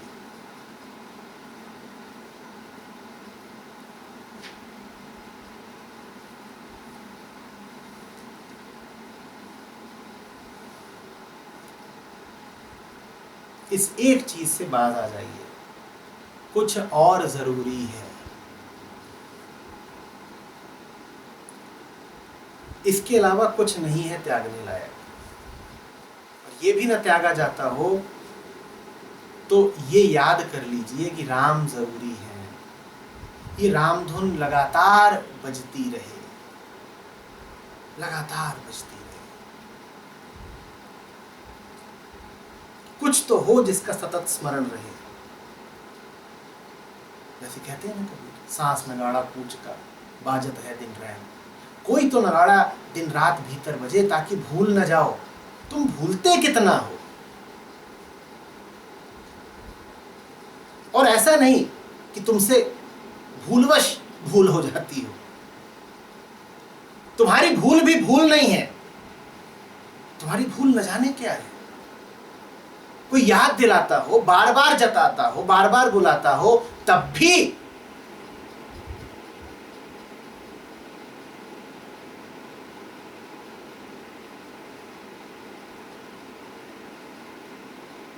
नहीं ठीक है, बुलाता हूँ, संध्या का सूरज है, आंखों के सामने है, तो निश्चित हमारी ही ऊंचाई का होगा। हमारी ऊंचाई का ना होता तो आंखों के सामने कैसे आता? ये तुम्हारा तर्क है।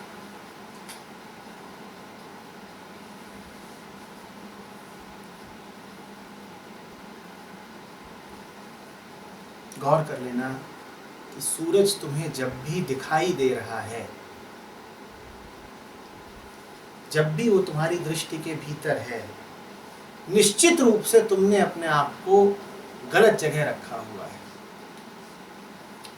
सूरज तुम्हारे लिए तभी सूरज है, तभी मान्य है, जब वो तुम्हें दिखाई देना बंद हो जाए, जब बिल्कुल सर के ऊपर रहे। जब तक सर के ऊपर नहीं है तुम उसे देख सकते हो, और अगर अभी वो तुम्हारे लिए दृश्य मात्र है तो तुम्हारे किसी काम का नहीं है। राम तुमसे इतने ऊपर हो कि तुम्हें दिखाई न दे, इसीलिए राम की मूर्ति नहीं, राम नाम, राम नाम। कोई तो हो तुम्हारे जीवन में तुमसे इतने ऊपर का कि तुम उसे दृश्य न मानो, तुम उसे व्यक्ति न मानो, तुम उसे पदार्थ न मानो, और नहीं है कोई ऐसा तो तुम्हारे पास रहेगी तुम्हारी छाया, वही तुम्हारी सतत संगिनी रहेगी, उसी के साथ जियोगे। कौन है मेरा साथी? मेरी छाया। छाया, साया, माया, इन्हीं के साथ जियोगे। सूनापन किसकी जिंदगी में है? सूनापन उसकी जिंदगी में है जिसकी जिंदगी में वो दोहरा मौजूद है। सूनेपन की, लोनलीनेस की परिभाषा जान लो। जो अपनी जिंदगी में दोहरा मौजूद है वो सूनेपन का शिकार है। दोहरा मौजूद माने पहले तो स्वयं और दूसरा उसकी छाया। हम और जीते कैसे हैं? अपनी छाया के साथ ही तो जीते हैं। हमारे जीवन में और कोई नहीं होता, हम होते हैं और हमारा प्रतिबिंब होता है, हमारी छाया होती है। हमारी सारी बातें हमसे होती हैं, हमारी सारी बातचीत अंतर संवाद होती है। हम किसी दूसरे से नहीं बात कर रहे होते, हम अपने आप से ही बात कर रहे होते, क्योंकि दूसरे को तो हम जानते ही नहीं। दूसरा कुछ और नहीं है, बस छवि है हमारे लिए, और वो छवि हमने प्रक्षेपित करी है। भरा पूरा कौन होता है? सूनापन किसका नहीं होता? वो जिसके साथ कोई नहीं है, वो जो छायाहीन है। जिसके साथ कोई है वो हमेशा अकेलेपन का, सूनेपन का शिकार रहेगा, और जिसके साथ कोई नहीं, जो अकेला खड़ा हो गया है, जिसके सर पर सिर्फ राम है, और वो राम भी ऐसे हैं कि वो दिख नहीं रहे, उन्हें इतना सम्मान है कि उनकी छवि नहीं बनाई जा रही।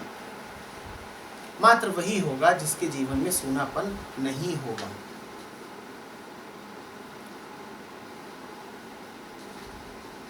बात आ रही है समझ में? अपने आप से पूछिए, अपने आप को निरंतर पूछते रहिए। भूल तो नहीं रहा, भूल तो नहीं रहा। हर 5 मिनट में अपने आप से ये सवाल पूछा करिए, फिर भूला ना? फिर कुछ और कीमती हो गया ना?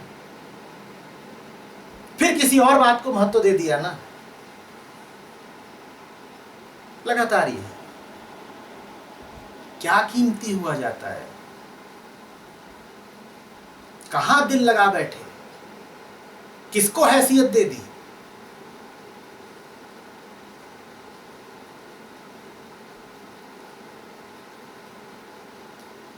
मन के, मन के, मन के।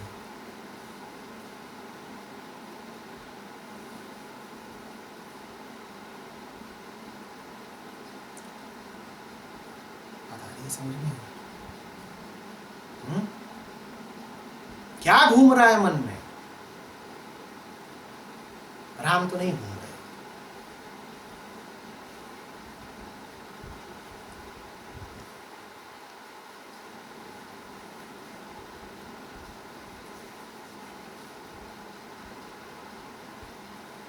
देने वाला वो, पालने वाला वो, समझाने वाला वो, बचाने वाला वो, ले जाने वाला वो। तुम याद किसको कर रहे हो?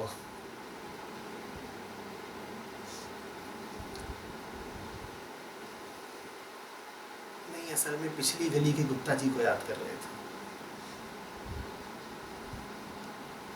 हाँ,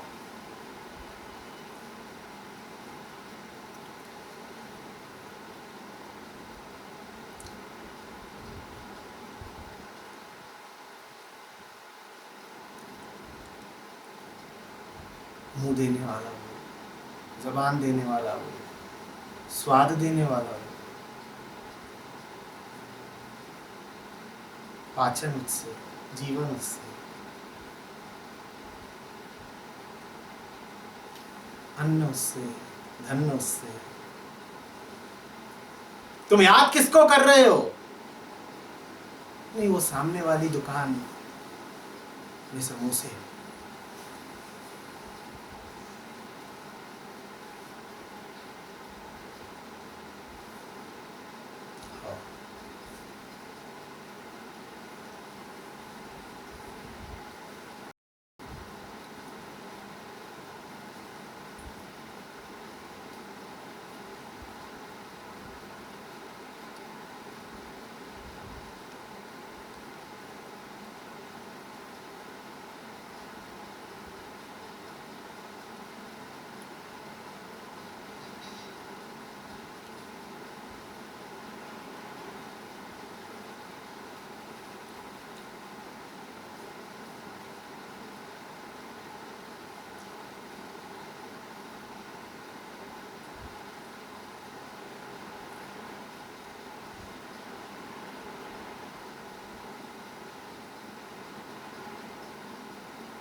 तुम्हारी हालत उस बच्चे जैसी है जिसका बाप फलों के थोक का व्यापारी हो।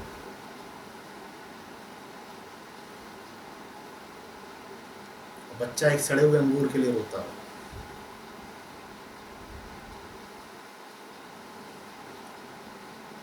और रोता ही नहीं है, जब बाप पीछे से आवाज देता है तो कहता है नहीं, वो मेरा सड़ा अंगूर, मैं उसको हासिल करने जा रहा हूं। ये अलग बात है कि सड़ा अंगूर भी दिया बाप नहीं है, पर तुर्रा ये है कि मेरा है।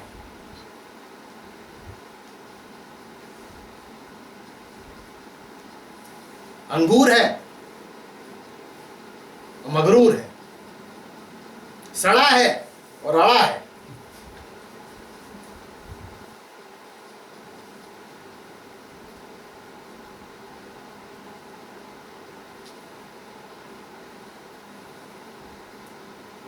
मेरा प्यारा व्यक्तिगत अंगूर।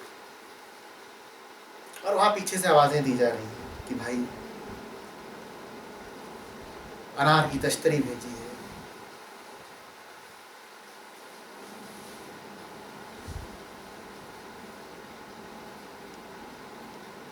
अंगूरों का थैला भेजा है। और उसके बाद शिकायत ये कि जीवन दुख है।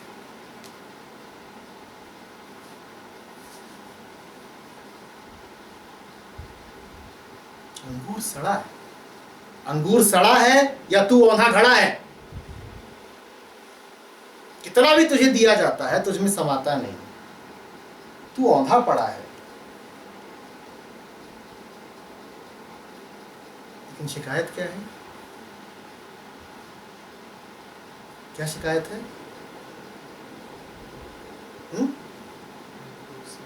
अंगूर सड़ा है।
ज्यों जग बैरी मीन को आप सहित बिनु बारी, त्यों तुलसी रघुबीर बिनु गति आपनी विचारी। ज्यों जग बैरी मीन को आप सहित बिनु बारी, त्यों तुलसी रघुबीर बिनु गति आपनी विचारी।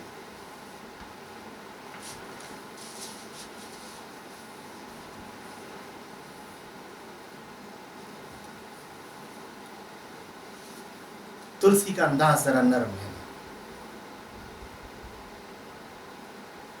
वो इतना ही कह रहे हैं कि मीन का समस्त जग बैरी है, यहां तक कि वो स्वयं भी अपनी बैरी है। वो कह रहे हैं स्वयं भी अपनी बैरी है, मैं कहता हूं वो स्वयं ही अपनी बैरी है। तुलसी का कहना यह है कि पूरी दुनिया तो मछली को मारने के लिए लालायित है ही, तो पूरी दुनिया तो उसकी दुश्मन है ही, वो खुद भी अपनी दुश्मन है, क्योंकि कांटे की तरफ वो खुद ही तो भागती है। मैं कह रहा हूं वो कांटे की तरफ ना भागे तो कोई उसका दुश्मन कैसे हो सकता है। तो अगर बात को और मूल और गूढ़ रूप से पकड़ा जाए तो वो स्वयं ही अपनी दुश्मन है।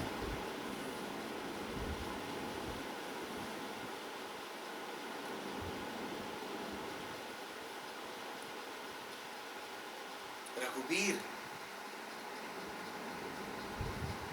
से तुम्हारी दूरी संसार के कारण नहीं है, तुम्हारे ही कारण है।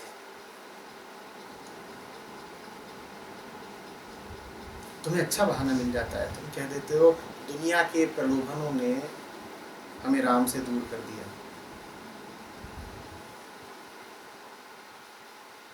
दुनिया के प्रलोभनों ने तुम्हें नहीं दूर कर दिया राम से। दुनिया को दोष देकर तो तुम अपने आप को ताकत दे रहे हो। तुम कह रहे हो दुनिया ने मुझे फंसाया है और अब मैं दुनिया से आजादी हासिल करूंगा। राम तो इस हिसाब में कहीं है ही नहीं।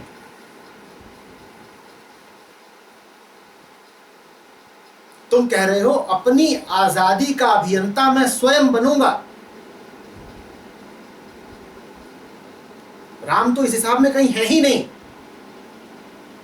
जब तुम्हें ये दिखाई भी पड़ जाता है कि तुम्हें दुख दुनिया की वजह से है, तो तुम मुक्ति का जानते हो क्या साधन चुनते हो? क्या? मैं।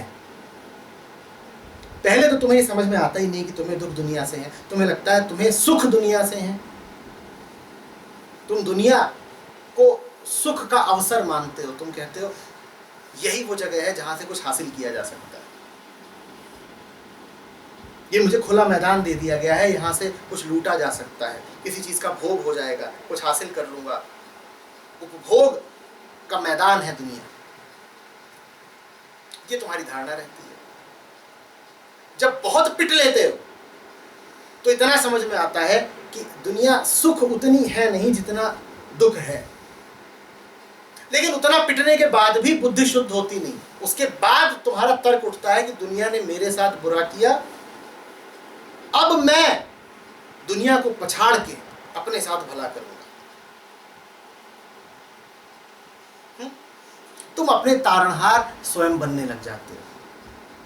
अब ये बड़ा उपद्रव है।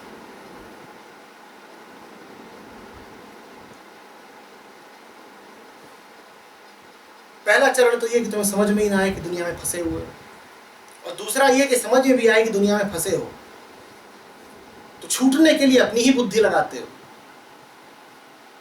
और बुद्धि तुम्हारी कितनी जबरदस्त है इसके प्रमाण तुम स्वयं हो। अपनी हालत देखो। लेकिन बुद्धि पर से भरोसा छूटता नहीं।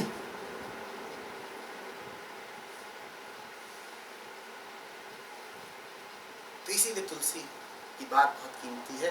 वो कह रहे हैं तुम ये मत मानना कि दुनिया तुम्हारी दुश्मन है। दुनिया नहीं तुम्हारी दुश्मन है, तुम स्वयं अपने दुश्मन हो। एक बार तुमने ये मान लिया कि तुम स्वयं अपने दुश्मन हो, उसके बाद तुम्हारे मन से ये गुरूर जाता रहेगा कि तुम्हारे हाथों तुम्हारी मुक्ति हो सकती है। तुम्हें मुक्ति तो चाहिए, लेकिन तुम्हें अपने हाथों अपनी मुक्ति चाहिए, इसीलिए तुम्हें मुक्ति मिलती नहीं। मुक्ति किसे तुम्हें मिल जाता है? कांटा। कांटे की ओर भी जब मछली बढ़ती है तो मुक्ति के लिए ही तो बढ़ती है। भूख से मुक्ति मिलेगी, कांटे से भोजन लटकता है, कीड़ा लटकता है, तो क्या देगा वो मुझे? भूख से मुक्ति। तुम्हें अपने पर इतना भरोसा है, तुम अपनी बुद्धि के इतने पक्के हो कि तुम कहते हो ठीक, अपना उद्धार आप कर लो, मैं तय करूंगा क्या उचित है क्या अनुचित।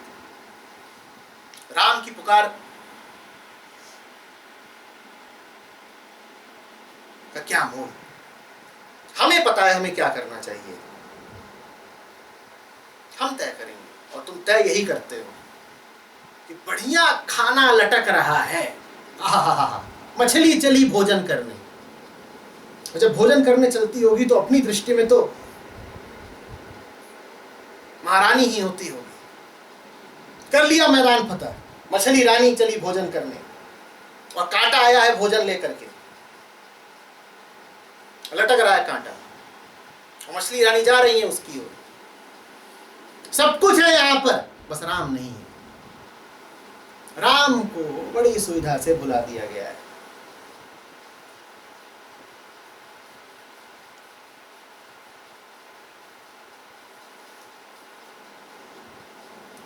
तुलसी मछली से कह रहे हैं, मछली तेरे पास तू इतनी ज्यादा है कि अब तेरे पास राम नहीं हो सकते। तेरे पास तू इतनी ज्यादा है कि तेरे पास राम नहीं हो सकते। तुझे तो कांटा मुबारक हो और कांटे से लटकता कीड़ा मुबारक हो, तू जा।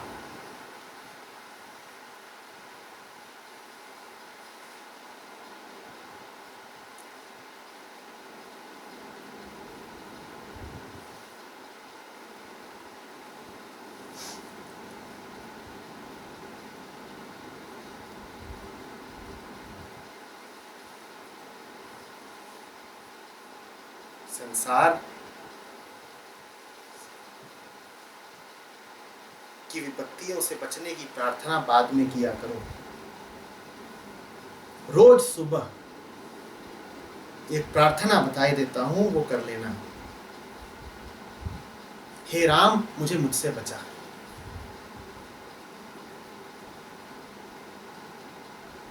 हे राम मुझे मुझसे बचा।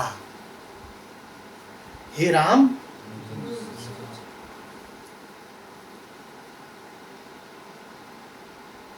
मछली रानी प्रार्थना का भी मन नहीं है, कीड़ा ही दिखाई दे रहा है। हे राम मुझे मुझसे बचा।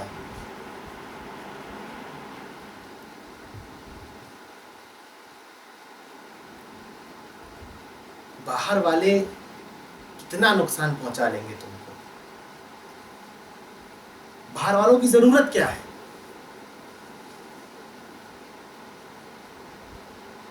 तुम खुद काफी नहीं हो।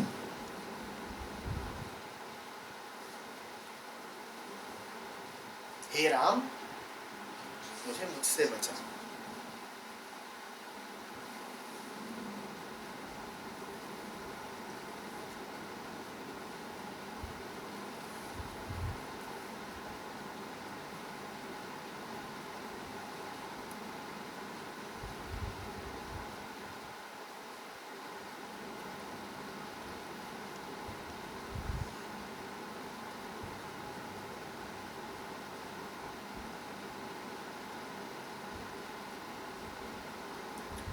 जीवन में कष्ट आ जाएं और विपत्तियां हावी होने लगे तो एक बात तय जान लीजिएगा,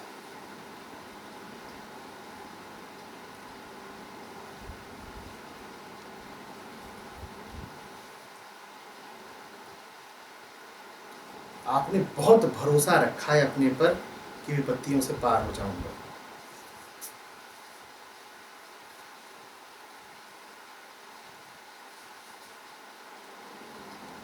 आपको प्रयत्न पर और पुरुषार्थ पर पूरा भरोसा रहा है, प्रार्थना पर नहीं।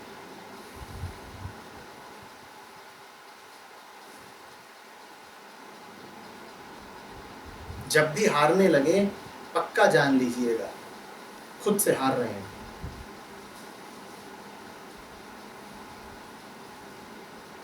आपके खिलाफ आप ही खड़े हुए हैं। राम की क्या रुचि है आपको हराने में? राम तो आपकी जीत है। और आप तब भी बार बार हारे जाते हो, पग पग ठोकर खाते हो, तो क्या स्पष्ट ही नहीं है कि आपको हरा कौन रहा है? परमात्मा के बच्चे हो अगर, तो तुम्हें हराने में उसकी कोई उत्सुकता है, लेकिन हारते तुम प्रतिपल हो, रोज मार खाते हो।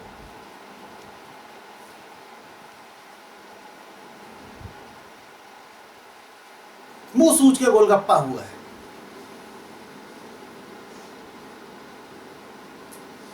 न राम की कुदरत तुम्हें पीटने पर उतारू है।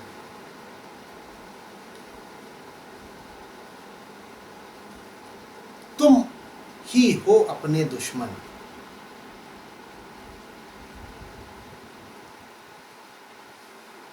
अपने से दुश्मनी सबसे बड़ी यही होती है कि अपने पर भरोसा और राम की अनदेखी।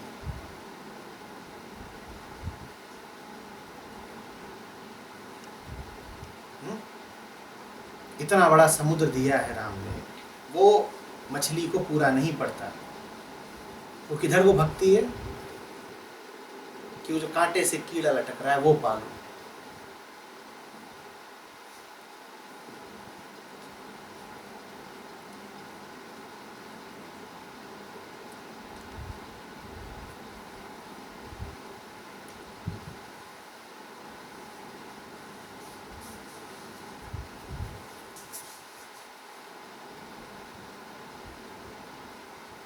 दुख के समय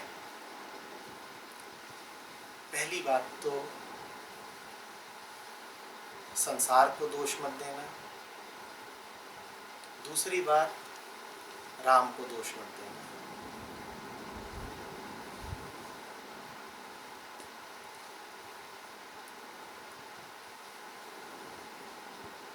संसार निरपेक्ष है। संसार को तुम्हारे सुख से कोई मतलब नहीं, उसे तुम्हारे दुख से भी कोई मतलब नहीं।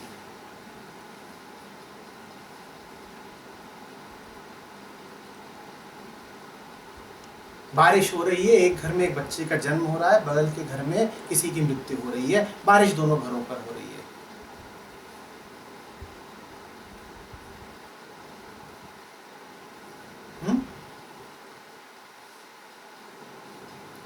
सूरज की रोशनी और धूप पड़ रही है, उसी धूप से नए अंकुर फूट रहे हैं, नए पत्ते जन्म ले रहे हैं, और उसी धूप से कोई प्यासा मर रहा है। संसार निरपेक्ष है।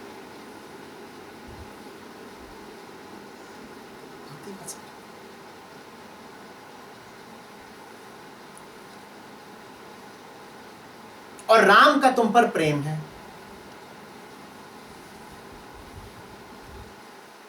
तुम पर प्रेम न होता तो तुमको ऐसे संसार में नहीं भेजा होता जहां तुम जी पाते।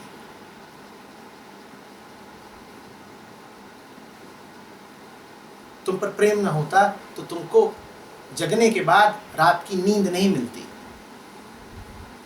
तुम्हें बिना कुछ करे नींद आ जाती है ना। कभी कल्पना करिए उस खौफ की कि अगर लगातार जगना ही पड़े तो क्या होगा। अगर और कुछ नहीं सूझता तुम्हें, तो तुम्हारी नींद ही बहुत बड़ा प्रमाण है इसका कि राम को प्रेम है तुमसे। वो सुला देता है तुम्हें, तुम कोई भी हो।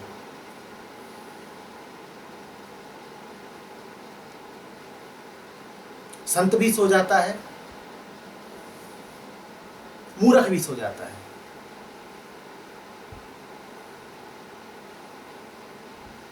संसार निरपेक्ष है। राम को तुमसे प्रेम है। फिर बताओ तुम्हारा दुश्मन कौन? संसार को तुम्हारे दुख से कोई लेना देना नहीं, और राम तुम्हारे दुख का अंत है।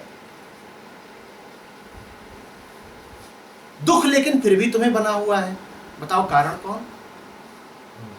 हमको नहीं, कि संसार, नहीं, हम, कि विधाता? पर तुम्हें तो दुख आता है तो तुम दो ही बातें बोलते हो, अरे संसार ये तूने क्या किया, या फिर कहते हो अरे भगवान ये तूने क्या किया। दुख में कभी रोते हो कि हाय राम ये मैंने क्या किया? और जब कभी अदा कदा रो लेते हो कि हाय राम ये मैंने क्या किया, तो पाते हो कि दुख छटने लगा है।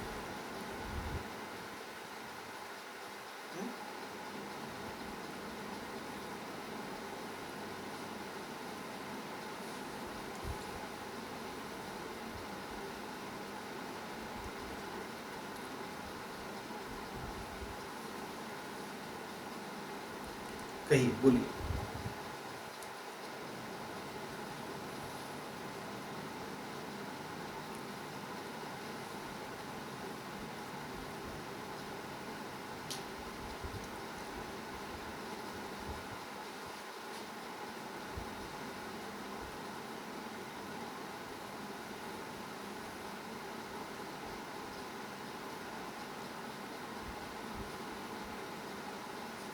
खुद पर अपना भरोसा कैसा है?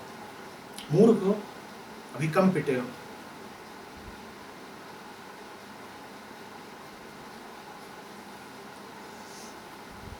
तुम्हारा सवाल वैसा ही है कि कोई गेंदबाज एक ओवर में 6 छक्के कैसे खा सकता है। एक खाना समझ में आता है, 2 खाना समझ में आता है, और 10 गेंद होती है अगर तो 6 खाना भी समझ में आता है। क्या पता 7वीं पर आउट हो जाए, पर 6 ही हैं और 6 की 6 पर खा रहा है।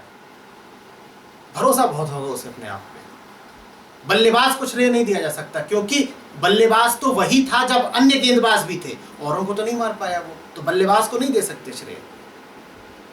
बल्लेबाज की तारीफ है, लेकिन श्रेय तो गेंदबाज को है। बल्लेबाज को तालियां मिलेंगी, लेकिन स्वर्ण हार तो इस गेंदबाज को ही मिलना चाहिए जो हर बार गेंद डालता है और छक्का ही खाता है, और फिर भी वही गेंद डाले जा रहा है। भरोसा बहुत है इसे, या फिर हद दर्जे का बेशर्म है। मार जाइत है, लजाइत नहीं। मार जाइत है, लजाइत नहीं। इसके अतिरिक्त और कोई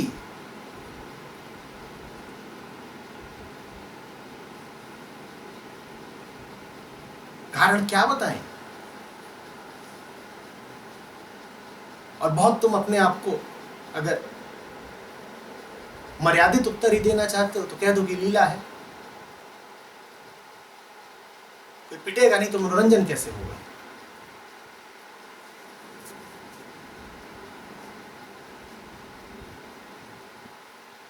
हर कहानी में एक विदूषक का होना जरूरी है।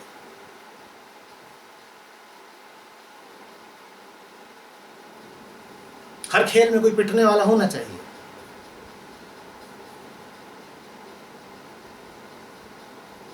एक अंग्रेजी कवि ने कहा है, we are to the gods as flies are to wanton boys, they kill them for their sport. हम देवताओं के लिए वो हैं जो छोकरों के लिए मक्खियां होती हैं, वो उन्हें मजे के लिए मारते हैं। छोकरे जैसे मक्खियों को मजे के लिए यूं ही मार देते हैं, हम देवताओं के लिए वो हैं। तो ये कह लो कि इसलिए पिटते हो, इसलिए भरोसा है।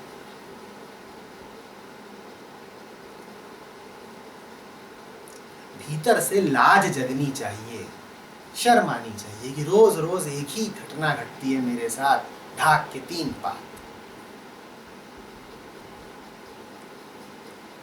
किसी को मुझसे पूछने की जरूरत ही नहीं कि आज की ताजा खबर क्या है। मेरा मुंह समाचार पत्र है जिसपे कभी खबर बदलती नहीं, तारीख भर बदलती है। खबर एक ही है, क्या? आज पिटे कल। फिर पिटे।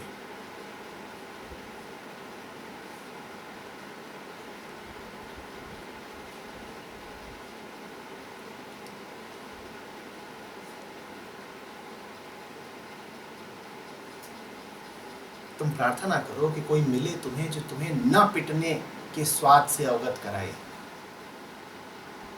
हो सकता है पिटना तुम्हारी आदत बन गई हो सकता है राम तुम्हारे मन में इतना पीछे छूट गए हो कि तुम्हें जरा भी स्मृति, जरा चिन्ह बाकी ना हो।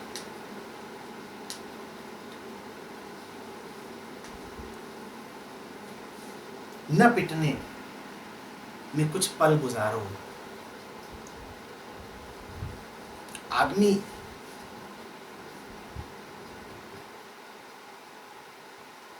के मौलिक गौरव को जरा अनुभव करो, जानो कि गौरव में भी जिया जा सकता है, सम्मान में भी जिया जा सकता है।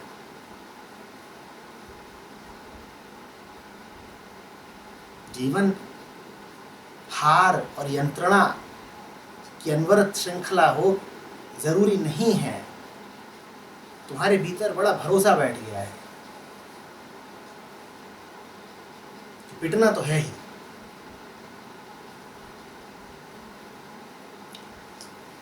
तुम्हें कुछ मौके चाहिए, कुछ दिन, कुछ माहौल, कुछ अवसर जहां तुम न पिटो, तो तुम्हारा फिर भरोसा खंडित होगा।